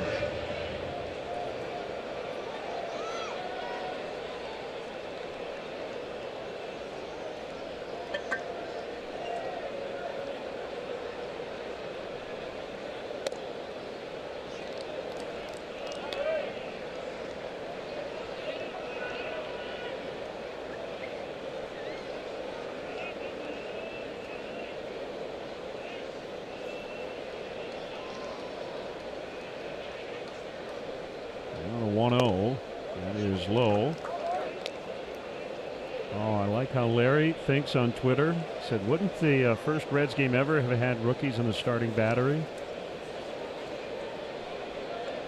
You're a smart man.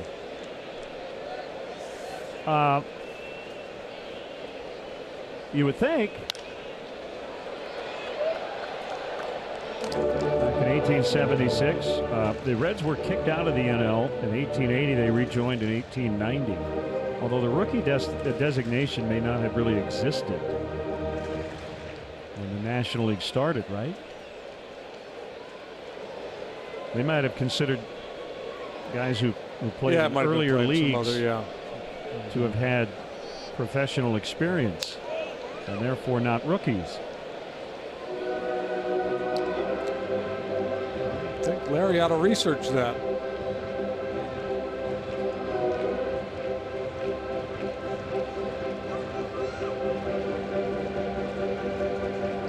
His point would be, I guess, that wouldn't every player back in 1876 have been considered a rookie? Rookie of the Year voting would have been furious. Same as MVP voting, right?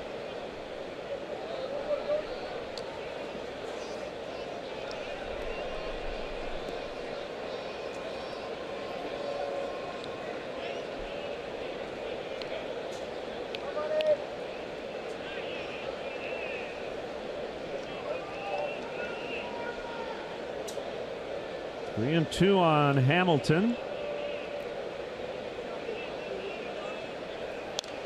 And he fouls. So if you happen to just jump in a time machine and go back and see the Chicago White Stockings and the Cincinnati Red Stockings in 1876, you were sitting in the stands or maybe even broadcasting the game, would you be more fascinated just to watch the spectacle, or would you be more critical to be like, no, you can't do it like that, knowing what we know now? Because I'm sure there was a lot of stuff that happened back then that would have made no sense now. Yeah, and I would like to go back, maybe not quite that far, where the game had developed a little bit, maybe the Babe Ruth era. Sure.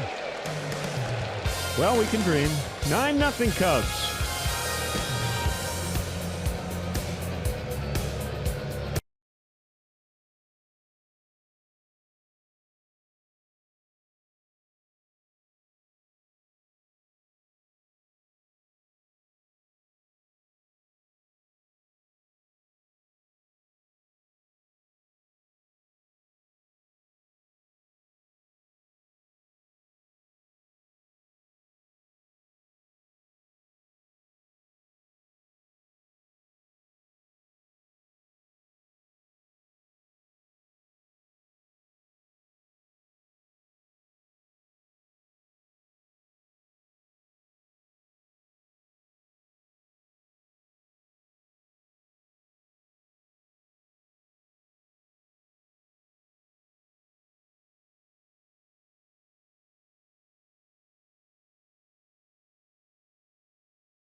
And honor Chicago's first responders by supporting Kyle Schwarber's inaugural block party event.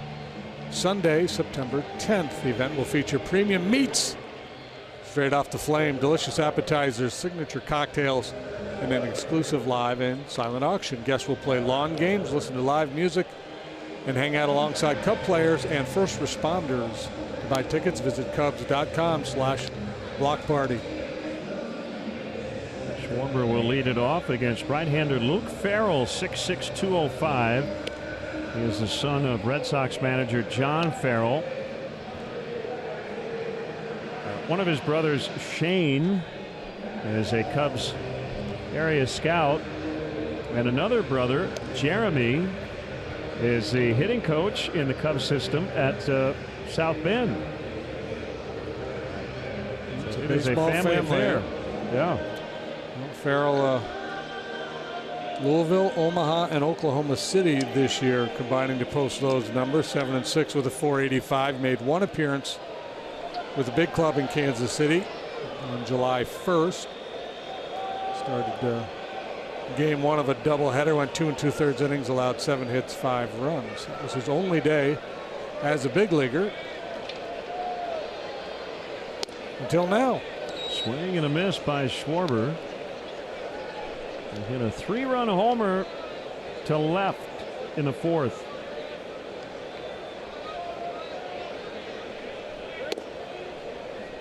Inside for a ball.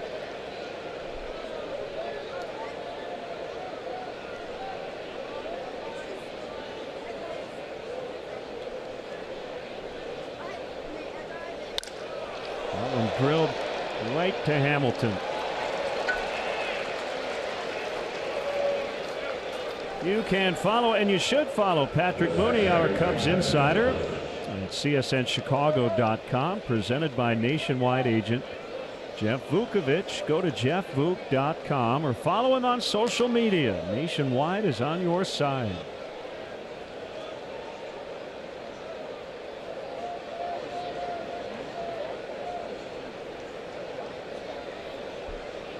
It's funny, our fine director Skip Ellison and I were on the elevator at the hotel today after enjoying a lovely lunch at Hathaway's Diner, and these 2 young gentlemen got on the elevator with us, and when I got off I said, they look like ball players, and it was Chacin and Farrell.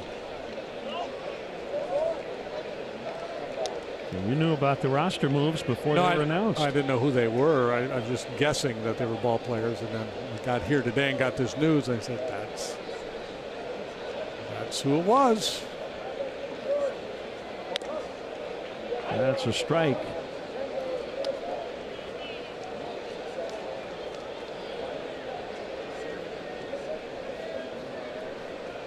We'll save our Skip Ellison tribute for later, but this is his final road trip before he retires.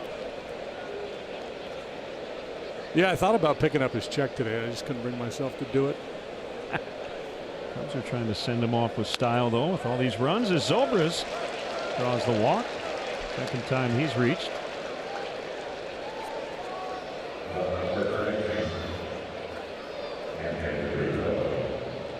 So if your last name were Farrell and you had twins, a boy and a girl, wouldn't you be tempted to go with the Carol and Darrell? I would, yeah.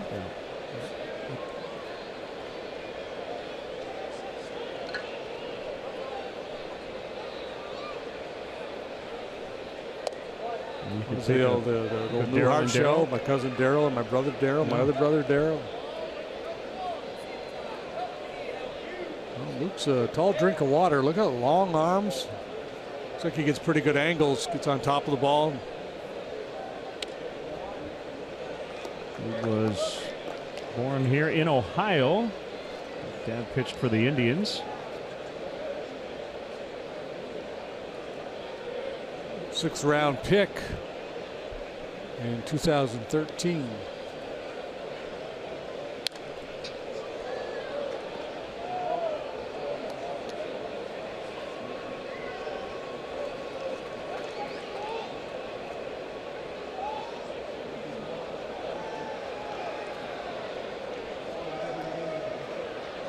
A communications degree from Northwestern.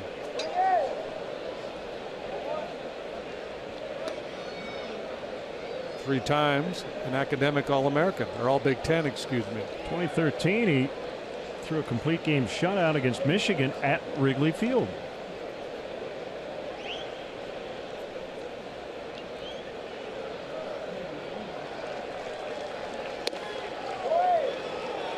Bit outside on Rizzo. It's 3-2.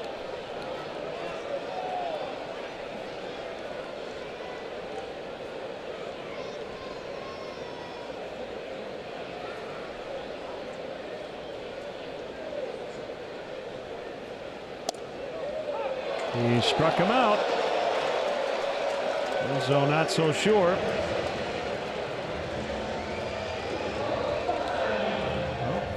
Turner's going to keep that ball and toss it into the dugout.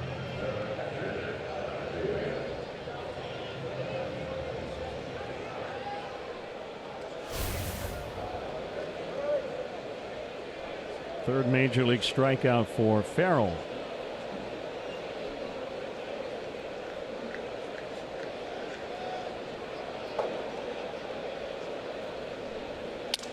Avila will have to get a new bat. His dad's team is in Cleveland tonight, and the Red Sox have a 1-0 lead over the Tribe. Pomerantz and Kluber, good pitching matchup. They each have 9 strikeouts. Kluber threw 6. Pomerantz working in the 6th. I guess he's done after 5 in the 3rd.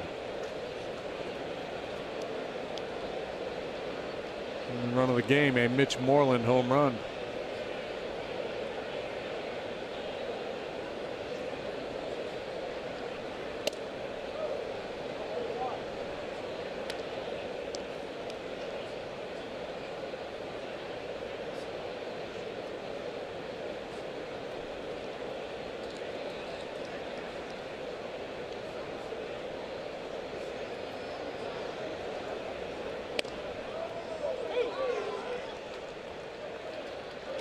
One and two.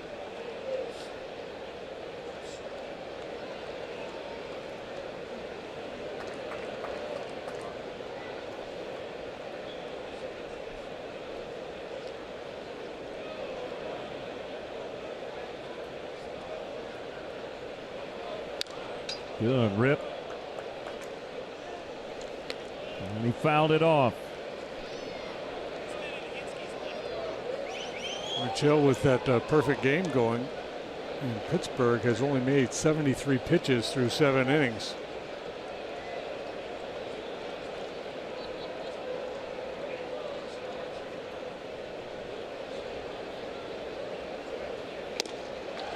Avila strikes out for the 3rd time. Cubs do not score in the 6th, but they're up 9.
Cubs are introducing game-changing new premier experiences at Wrigley Field, each featuring prime views and access to an exclusive club and first-class amenities. These new premier experiences will allow fans to enjoy Cubs baseball and America's most majestic ballpark in a whole new way. Visit CubsPremier.com to join the Premier Client Priority List.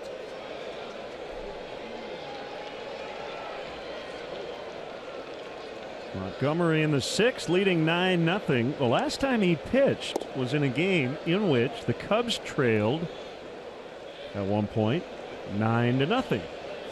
They would come back and tie it up before dropping a 13-10 decision.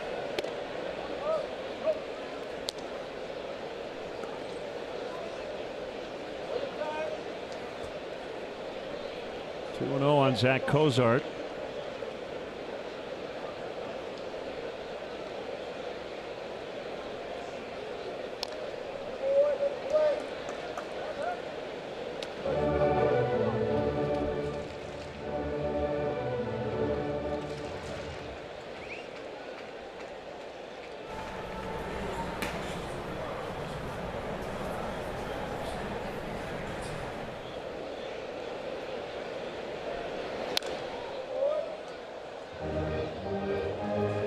Balls, 2 strikes on Cozart. Votto and Duvall to follow.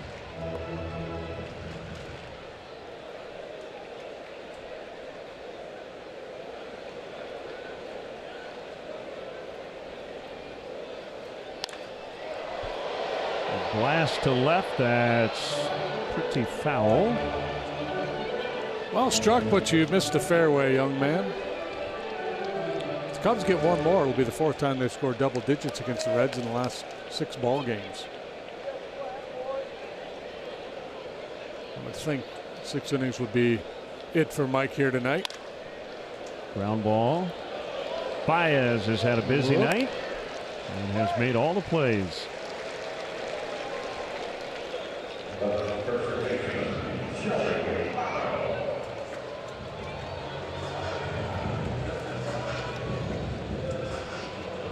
Six chances for Baez.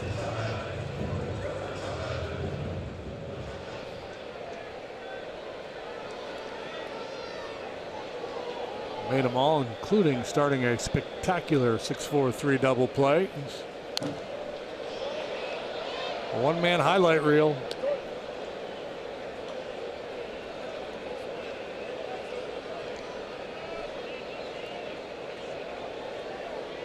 Right? Even when he swings and misses, you just can't take your eyes off him. You know, there's just such flair.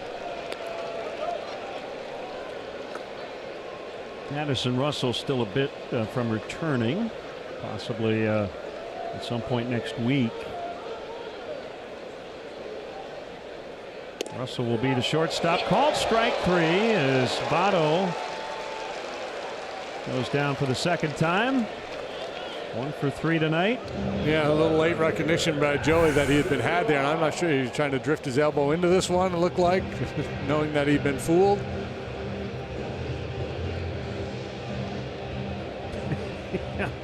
Yeah. Yeah, Russell is a shortstop when he returns. Baez will still get reps there, as he will at 2nd and maybe a little 3rd. So he'll find his way into the lineup. There he is again. You can never have enough shortstops, that's for sure. 9-0 Cubs after 6.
history as part of the Cubs' ongoing effort to restore and modernize Wrigley Field. Several sections of seats have been or will be removed. These seats are now available to purchase in sets of 2. Visit Cubs.com/seat sale for more information. Tommy La Stella in for the injured Chris Bryant. Bases loaded walk, reached on a catcher's interference, and then cranked a 2-run homer.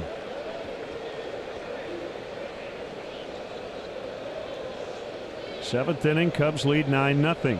At which point somebody in the Cubs dugout turned to Chris Bryant and called him Wally Pipp. Do players today actually still, do they know who Wally Pipp I'm going to go with was? Yes. Just because it's passed down? Because, yeah, some of the coaches would know, and so they would say it, and they go, what are you talking about? Oh, Wally Pipp was the guy who couldn't play, and Lou Gehrig took his spot, and then Lou Gehrig never gave it up.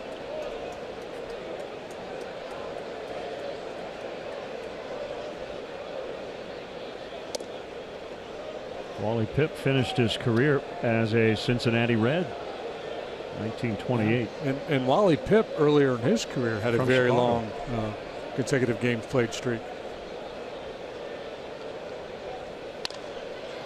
High fly ball. Over to get it is Hamilton. Pipp is also what you call a little dot on a die. A little dot. Same spelling or PIP? PIP. Got it. Okay.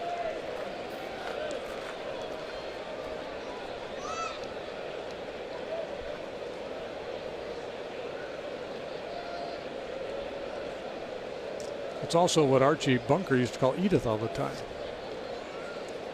You're a real Pip, Edith. A strike on Hayward. He's had a nice night. A couple of singles, one to left. Had a rocket to right. A couple of RBIs.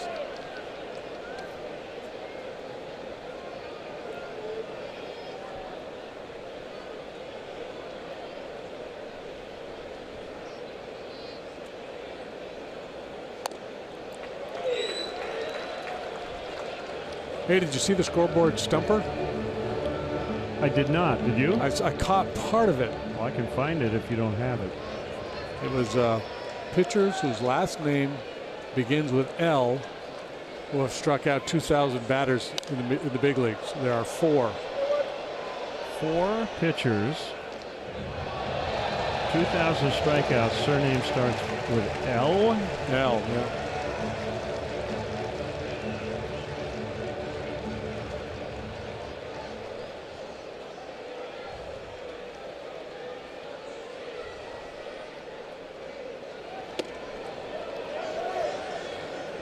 Two and two. You may hear a little extra buzz in the ballpark right now because the Reds give out pizza if their pitching staff records, I guess it's 11 strikeouts or 10, whatever the number they're closing in on. Cubs have struck out 10 times tonight, so 11 must be the magic number.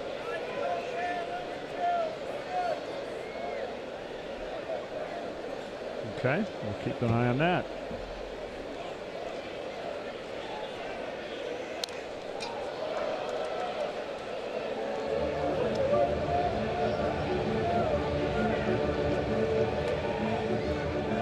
About the old dome foam in the Astrodome. They put a blue light up there. This is before I got there. It's back in the 70s, 60s, and 70s. And if the light was up on when an Astros pitcher recorded a strikeout, everybody got a free beer. Really? Wow.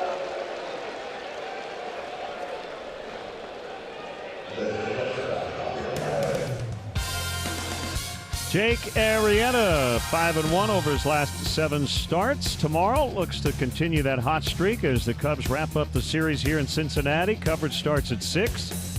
Right here on CSN or stream live on the NBC Sports app or at csnchicago.com.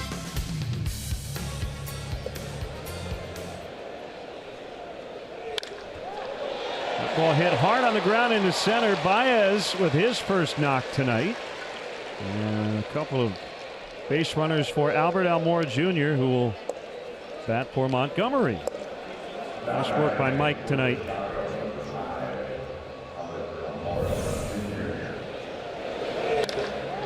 I sees a lot of breaking pitches, sees a lot of first pitch breaking balls. That time it's in the zone, and he jumped all over it.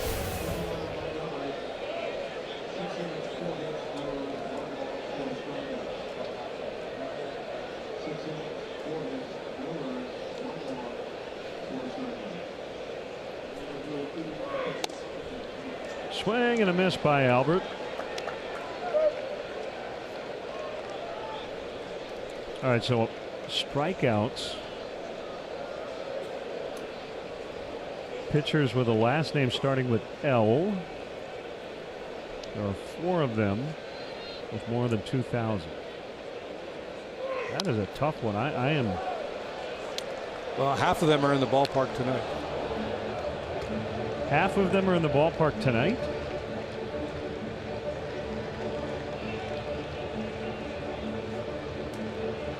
Well, John Lackey and John Lester.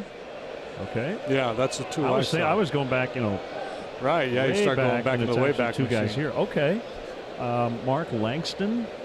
Ooh, I like it. That's a good one. Broadcasting for the Angels. Yeah. Well, Langston was a strikeout guy. The other one I thought of it with Dennis Leonard, maybe. Okay. Pitched a long time.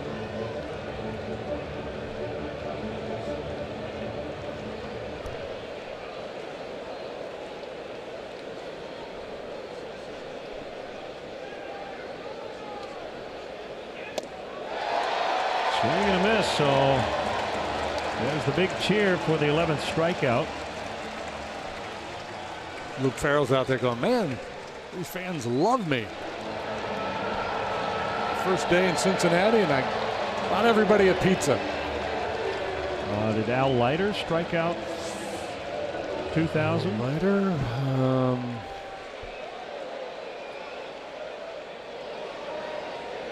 I would not be stunned to find out that he did.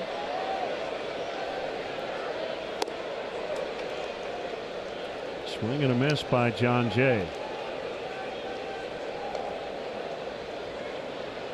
Lefty Grove wouldn't count, right? No.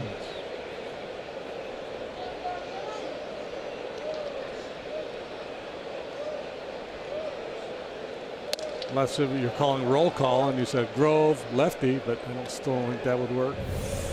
Just make sure we get the answer later from Jamie Ramsey, who comes up with those questions. That dude is pumped. He wanted some pizza in the worst way.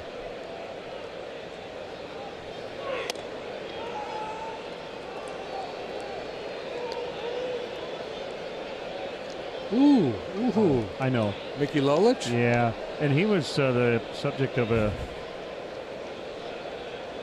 trivia question at Wrigley that. Yeah, we got Craig talking Lynch about may have left-handed asked. strikeout guys. Yeah.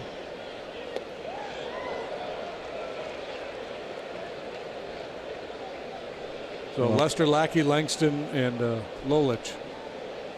You kind of like that? Did you look up Langston? Is he? I think that's right.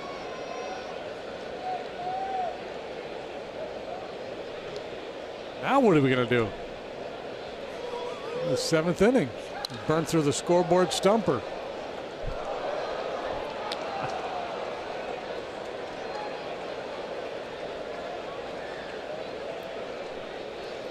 Watch John Jay drive in this 10th run.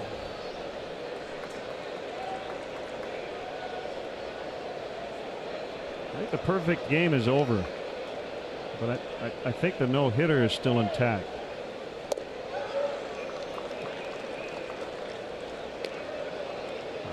Logan Forsythe error, I believe. Oof. Ooh.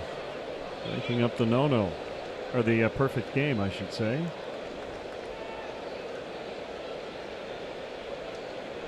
That led off the bottom of the 9th. By the way, it's a scoreless tie. So here's the thing. Even if Rich had gotten through 27 outs without allowing a base runner, it would not technically be a perfect game,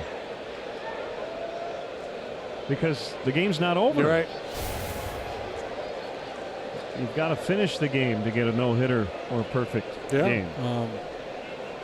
Been a handful of occasions in baseball history guys have lost no-hitters in extra innings.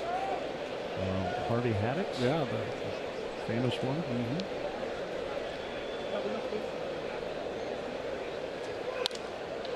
Shot down the left field line. Foul. Did Pedro lose one in extra innings? I don't know.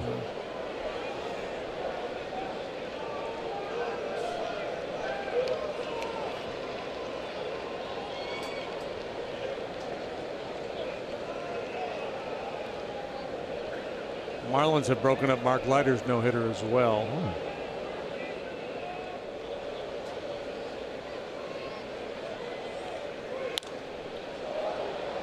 Way to jinx it, JD. Yeah.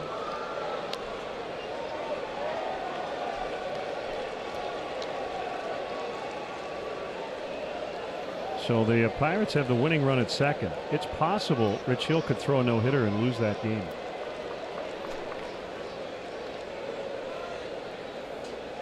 Some weird play.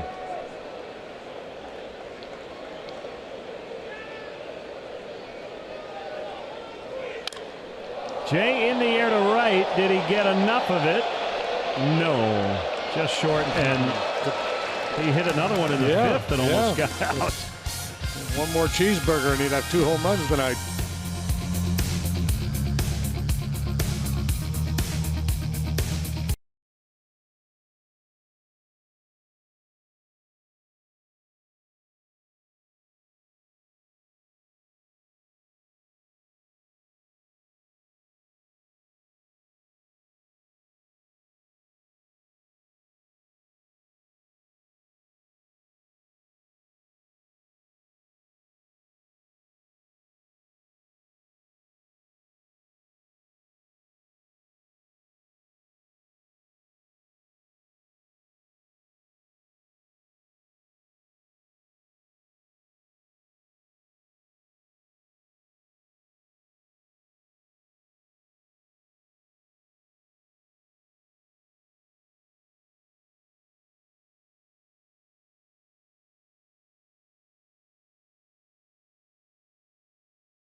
Beverage Depot, and it goes to Mike Montgomery. 6 innings, 4 hits, no runs.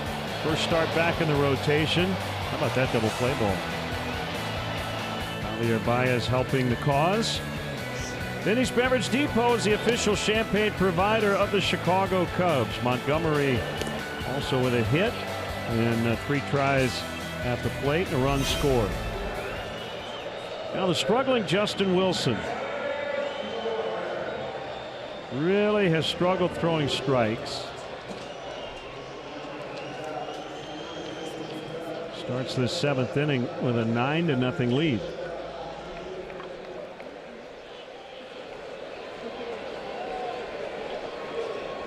Now Morris stays in and plays center.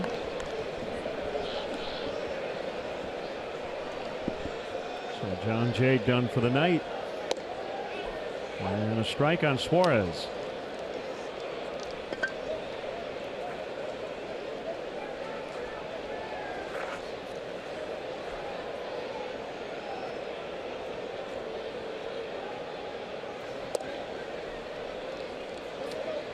Wilson has really battled the walks, and good opportunity to get him in here in a low leverage situation. Just let him get into some rhythm. Good pitch.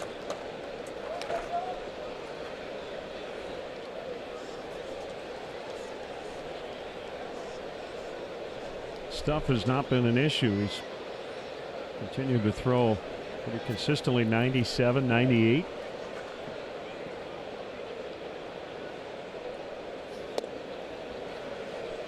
.95 that time.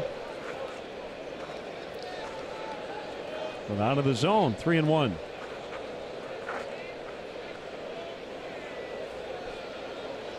So they're going to the 10th in Pittsburgh. 0-0. The Pirates do not have a hit. Rich Hill just over 100 pitches. So what did Dave Roberts and Rick Honeycutt do? I mean, I guess it depends on if his spot's coming up. That's part of it. But you let him pitch the 10th.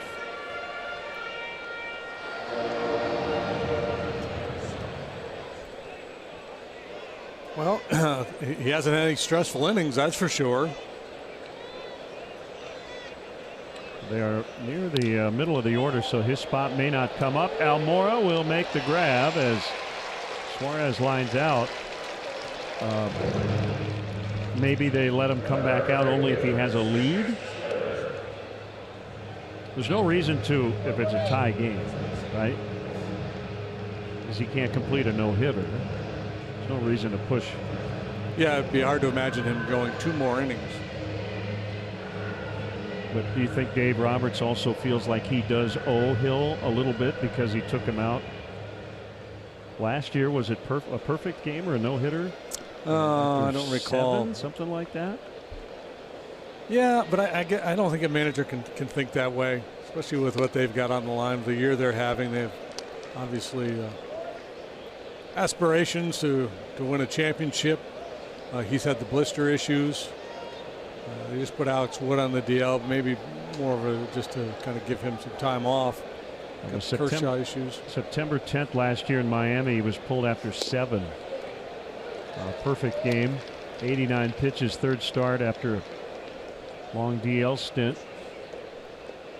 Wasn't there a movement or some discussion a while back about rewarding a guy with a no-hitter if he pitched 9 no-hit innings, regardless of whether the game went extras or not? I just remember the rule changed with was it David Palmer? And there have been a couple of guys who've thrown Charlie 5-inning no-hitters or an 8-inning no-hitter and a loss. That does not count technically as a no-hitter. You have to go 9.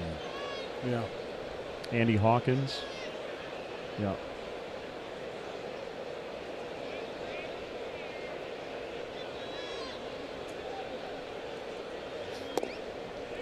Right, so is it Rich Hill's fault that the Dodgers didn't score tonight? Right, pitched 9 no-hit innings.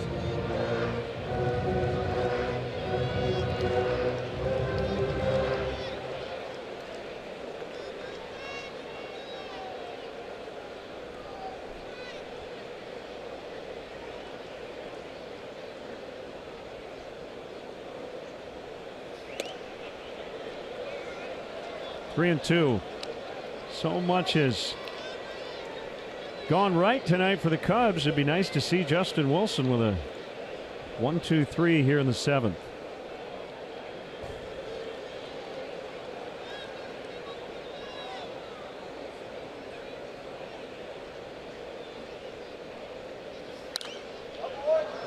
Fouled away by Schebler. Well, the other consideration too of the Dodgers was such a commanding lead in the division, they could let Hill go a little bit and then just skip his next turn or give him 2 or 3 extra days.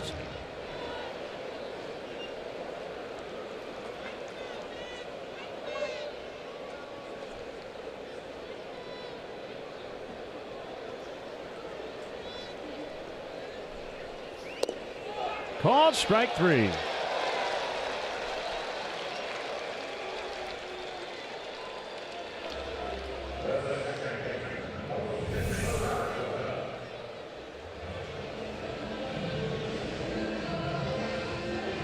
Knee-high heater. There has been one no-hitter pitched in Major League Baseball this year. Edinson Volquez of the Marlins back on June 3rd no-hit the Diamondbacks. Peraza has lined out and grounded out. And he fouls There's only one last year, Jake Arrieta, here against the Reds in April. That was it, huh? Yep. Only one last year. There were 7 in 2015. Kind of funky, huh?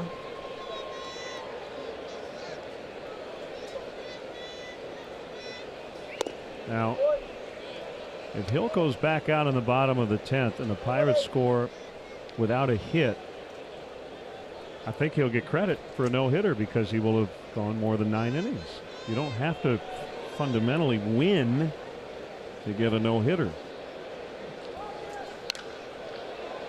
Hayward in a perfect spot. Man, it's good scouting. Nice job by Wilson.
Home run time. Kyle Schwarber with number 21. 3-run homer to left.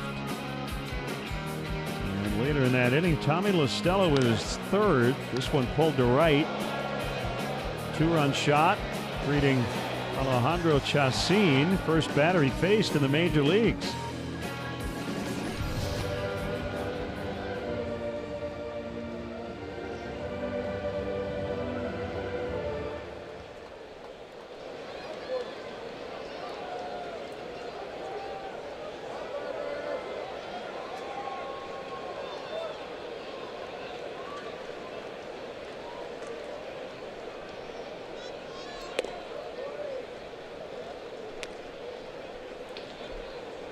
Ball, no strikes.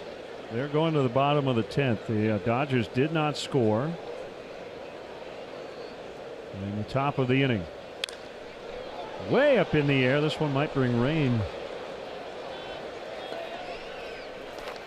Caught by Peraza.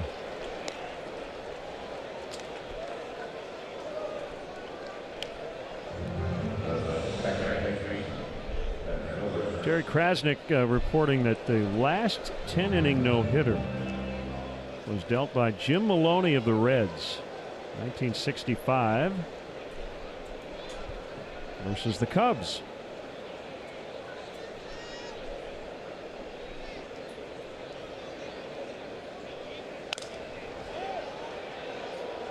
Lee Hamilton comes in and retires Zobrist. We're seeing some earlier swings here now in late innings. Yeah, it's kind of the feel of an exhibition game.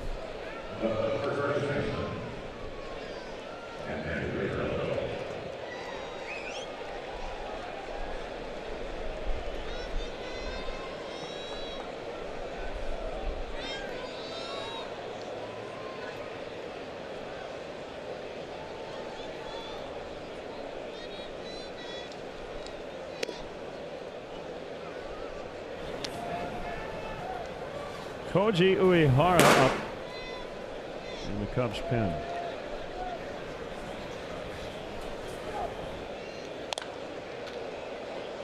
Cozart back of the bag is second.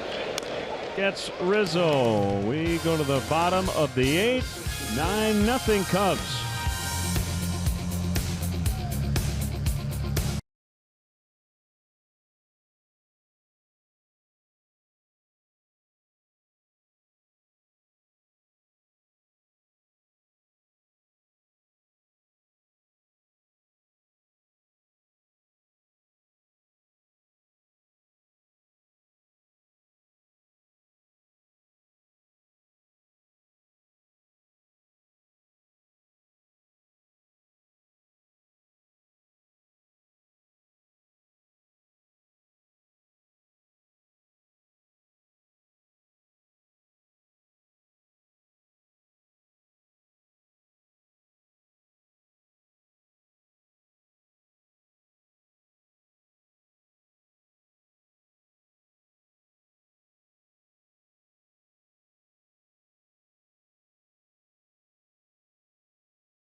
Have been held to 4 hits, all singles.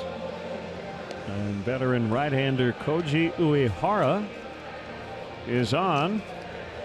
6 scoreless from Montgomery tonight, 1 scoreless from Wilson. Now Koji takes a turn. Folks, apply for an all-digital no-fee loan now at eclicklending.com. eClick is located right here in Chicagoland and rated A+ by the Better Business Bureau. eClick Lending, your mortgage just happened. Good boom.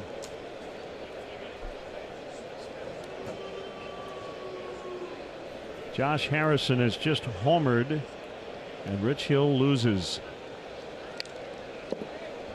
Pirates 1-0 the final. Can you believe it? It's like that old Bill Bevins. Just like that. The no-hitter, the shutout, and the game were lost.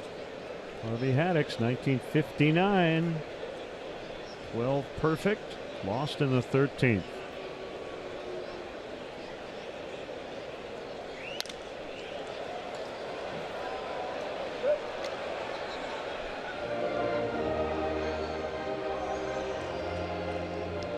I just love that Rich Hill started the 10th inning.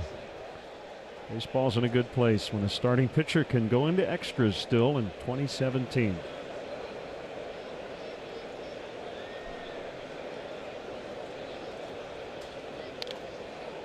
Ouch. Avila really stung. It's amazing he was that efficient with all the strikeouts he racked up. But when he gets that curveball going with that high fastball, it can make it look easy. This is Koji's second appearance since coming out the disabled list on Sunday. He worked against Toronto 2/3 of an inning, couple hits, couple runs. Splitter and off the throwing hand of Avila.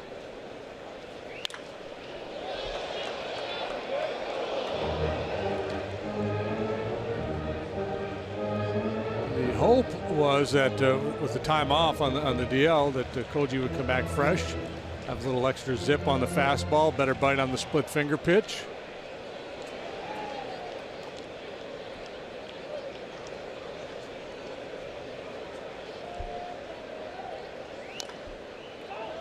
Hit the batter, so it's a foul ball.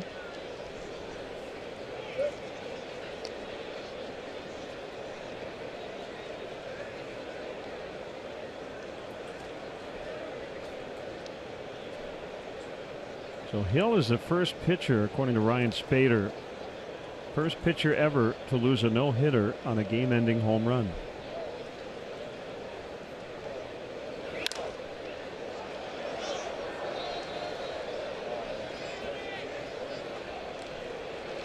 Caught by Zobrist in the Harvey Haddix game.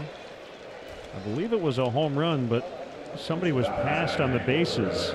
So it became Joe Adcock or somebody. It was Adcock, and I think Henry Aaron may have been involved in it. So the run scored to win the game, but Adcock was not credited with a homer.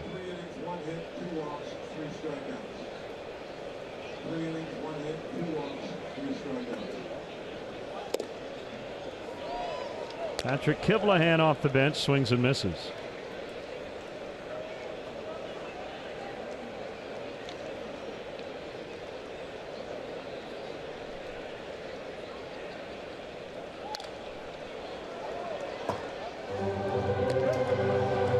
Lou Burdett pitching for Milwaukee, right?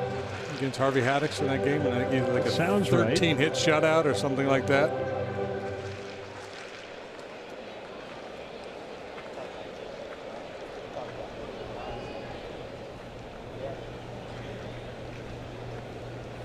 Well, you know what?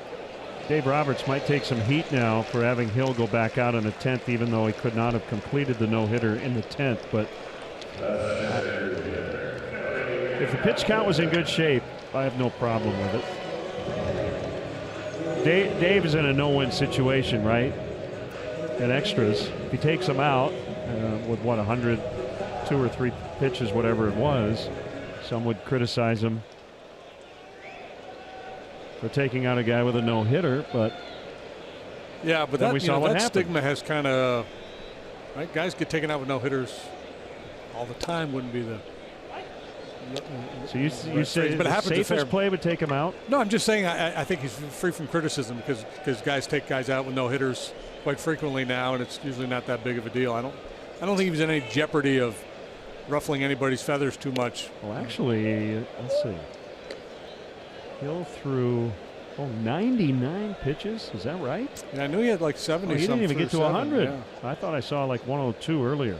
Oh yeah, totally fine with him leaving him in.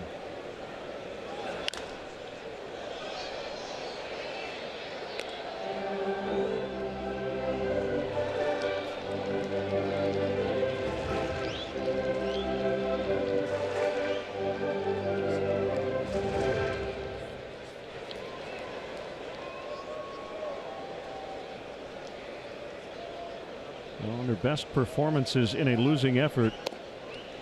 Their starting pitcher, Rich Hill's performance tonight, will definitely get consideration.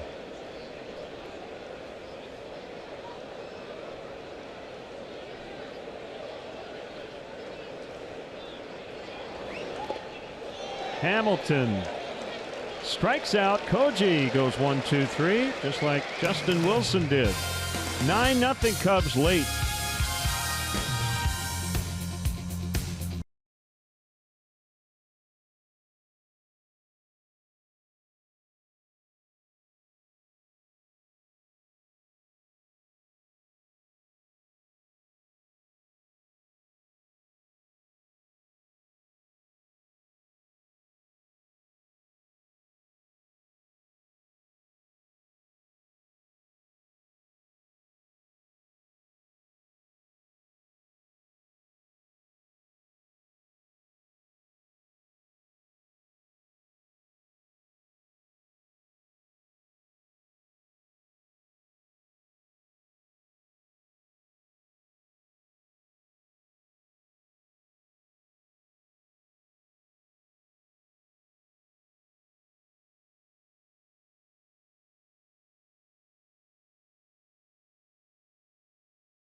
Follow Cubs baseball live with the MLB.com at-bat mobile app. Stay connected to the game's best players all season long with game day, live game video highlights, radio broadcasts, stats, news, and more. Download MLB.com at-bat today. It's your #1 app for live baseball.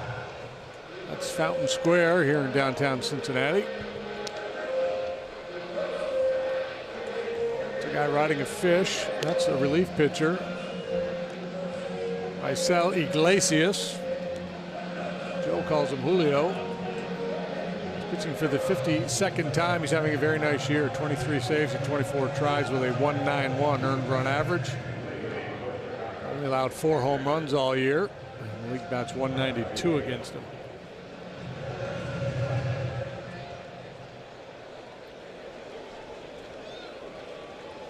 Another similar game to the one Rich Hill had tonight involved the Reds.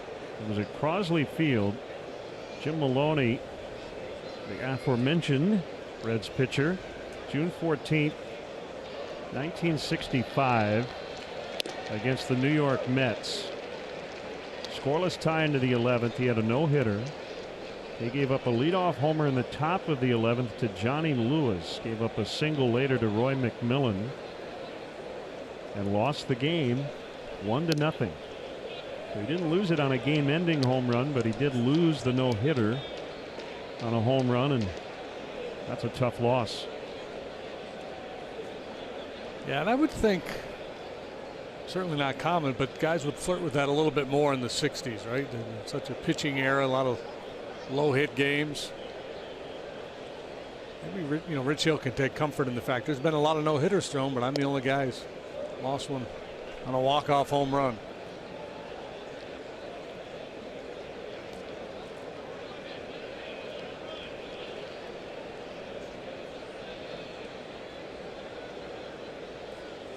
Two-one to Avila, and he takes a strike. 2-2, 98 from Iglesias.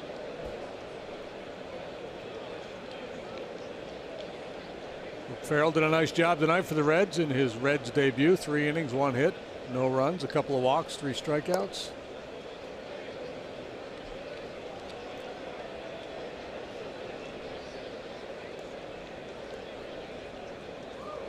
Cubs with a chance to extend their lead to a season best 3.5 games over the Milwaukee Brewers, who lost earlier in San Francisco.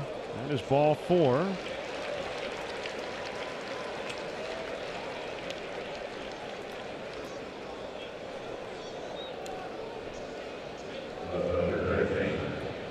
Last night in Cleveland, Doug Fister gave up a first inning home run, and that was it in the Red Sox win. A one-hitter for Doug Fister. Votto to second for 1, relay to first, not in time.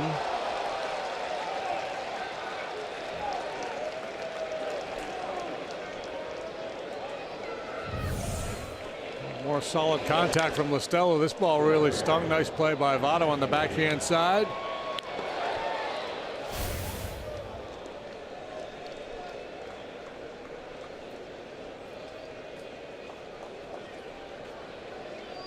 Cardinals, who got thumped by the Padres last night, have a 5-0 lead tonight in St. Louis. They're in the 5th. Congrats to Albert Pujols, who last night passed Sammy Sosa for the all-time lead home runs by a foreign-born player, number 610. Adrian Gonzalez got his 2000th major league hit. Back to the pitcher. They'll get 1. They'll get 2. 1-6-3. Cubs done in the 9th, leading big with 3 outs to go.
Hector Rondon. After Mike Montgomery, Justin Wilson, and Koji Uehara have dealt 8 shutout innings. The Reds have only had 1 base runner since the 3rd inning. Well, they've only had a handful of base runners all night. Bloop single by Winker in a pinch hitting role in the 5th. And then it's been a string of 3 up, 3 downs, and I think they're looking to finish it off here. Cozart, Votto, and Duvall.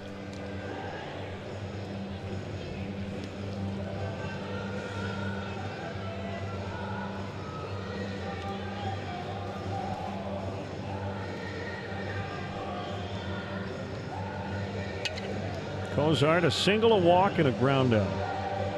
15,355, and again, a lot of Cub fans making up the attendance tonight. Night game again tomorrow. And off to Philadelphia for the weekend. Yeah, I think Cincinnatians have turned their attention to the Bengals or whatever else you turn your attention to this time of year when your baseball team's having such a miserable season. Headed to their 3rd consecutive last place finish.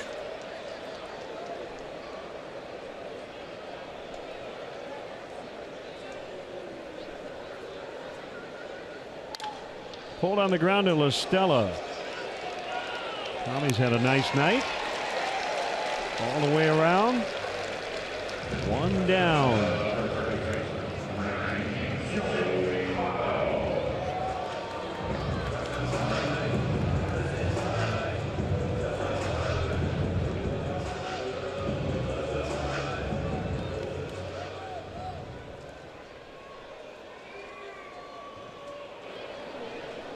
You know, I think we buried the lead on the Dodger game tonight. They lost. That never happens. It doesn't happen very often, does it? No, it doesn't.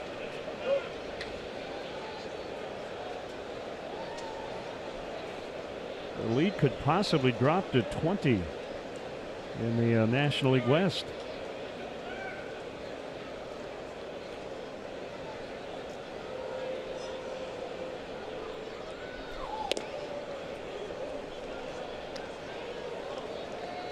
Diamondbacks trail, however, at New York 4-2, bottom of the 7th.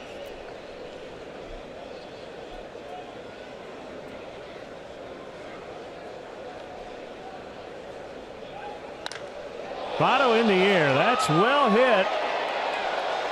Almora will leap. Gone. A home run. Hopefully Albert's all right. As Votto breaks the shutout with his 33rd. Votto, he sees it really well coming out of Hector Rondon's hand. He's put up huge numbers against Hector. Almora very slowly got up. And you love the effort. However, he really had no shot at this. You see where the ball lands on the batter's eye terrace.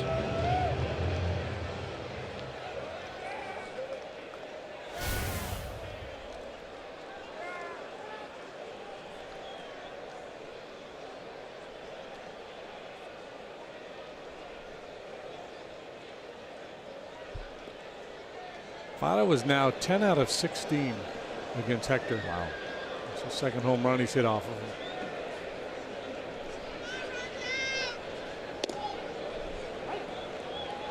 What is that? That moment bring back memories for me. I think I've told this story before. I remember watching a Brewers Indians game, 1987 in Cleveland. Maybe 1,500 fans in the stands. I was with my dad. We were on a baseball trip. It was 14-0 Milwaukee. And I think Brett Butler tripled home a couple of runs, and they set off the fireworks. And I thought, that's kind of sad. It's 14-2, but they needed something to cheer about. That was 30 years ago.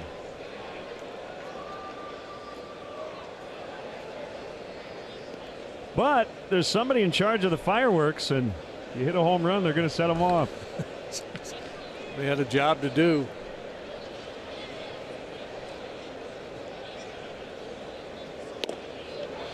The ball swings and misses. Strike 3, 2 outs. You could see in that situation someone saying, you know, this just probably doesn't feel right to set off the fireworks here. But then you can see that person's boss going, you had one job to do. Or you could see somebody being sarcastic on, right. I'm going to set them off regardless of the score.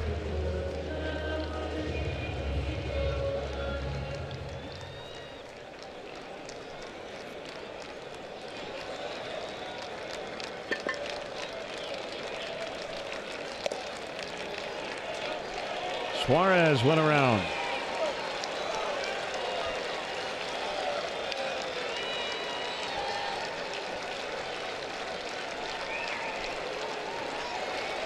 Think about being at Cleveland Stadium, by the way, with like 1,500 people in the stands. The place held like 80,000. Yeah, my second major league start was there with the Yankees in 1984, and there was about 7,500 people there. It was just a very bleak atmosphere. I didn't see in the paper that you were pitching that night. Well, it would have been, yeah, it would have been 2,500 there, but the Deshays factor, it really peaked.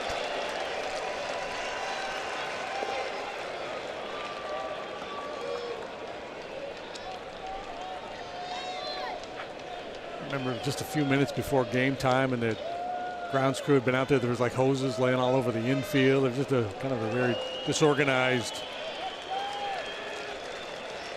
we don't care vibe.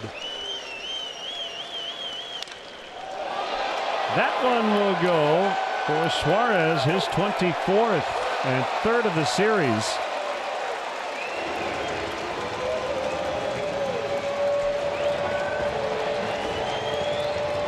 Nine to 2.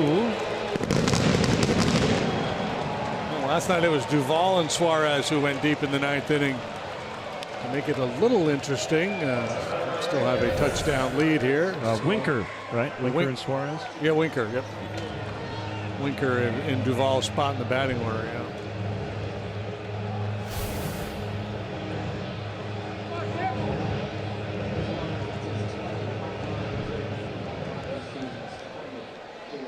He's a nice player, isn't he? Yeah, solid player. Deep ball. Schebler.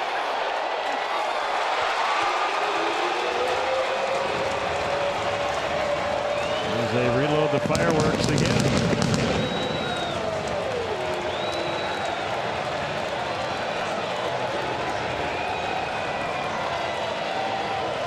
That home run for Suarez was his 24th. He just made an announcement. It's his 20th he's hit in his home ballpark. So he's very comfortable here at the Great American Ballpark. If you're Hector in this situation, you got this comfortable lead, you're just trying to finish the ball game. You tend to get aggressive, but Basio's going to say, yeah, aggressive is good, but you don't want to be, giving up home runs. Try to go down and away, try to make some pitches.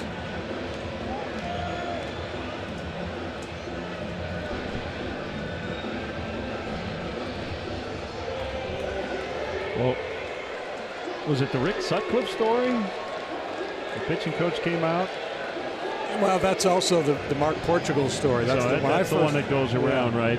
When I first heard that story, when I was pitching with the Astros and Bob Pluck was the pitching coach, and it was Mark Portugal who gave up back-to-back home runs. And Plucky made his way out to the mound, and Portugal said, "You're kind of late, aren't you?" And Plucky said, "I'm not here to talk to you. I'm just giving them time to reset the fireworks." A strike on Peraza. 2 outs, 9th inning.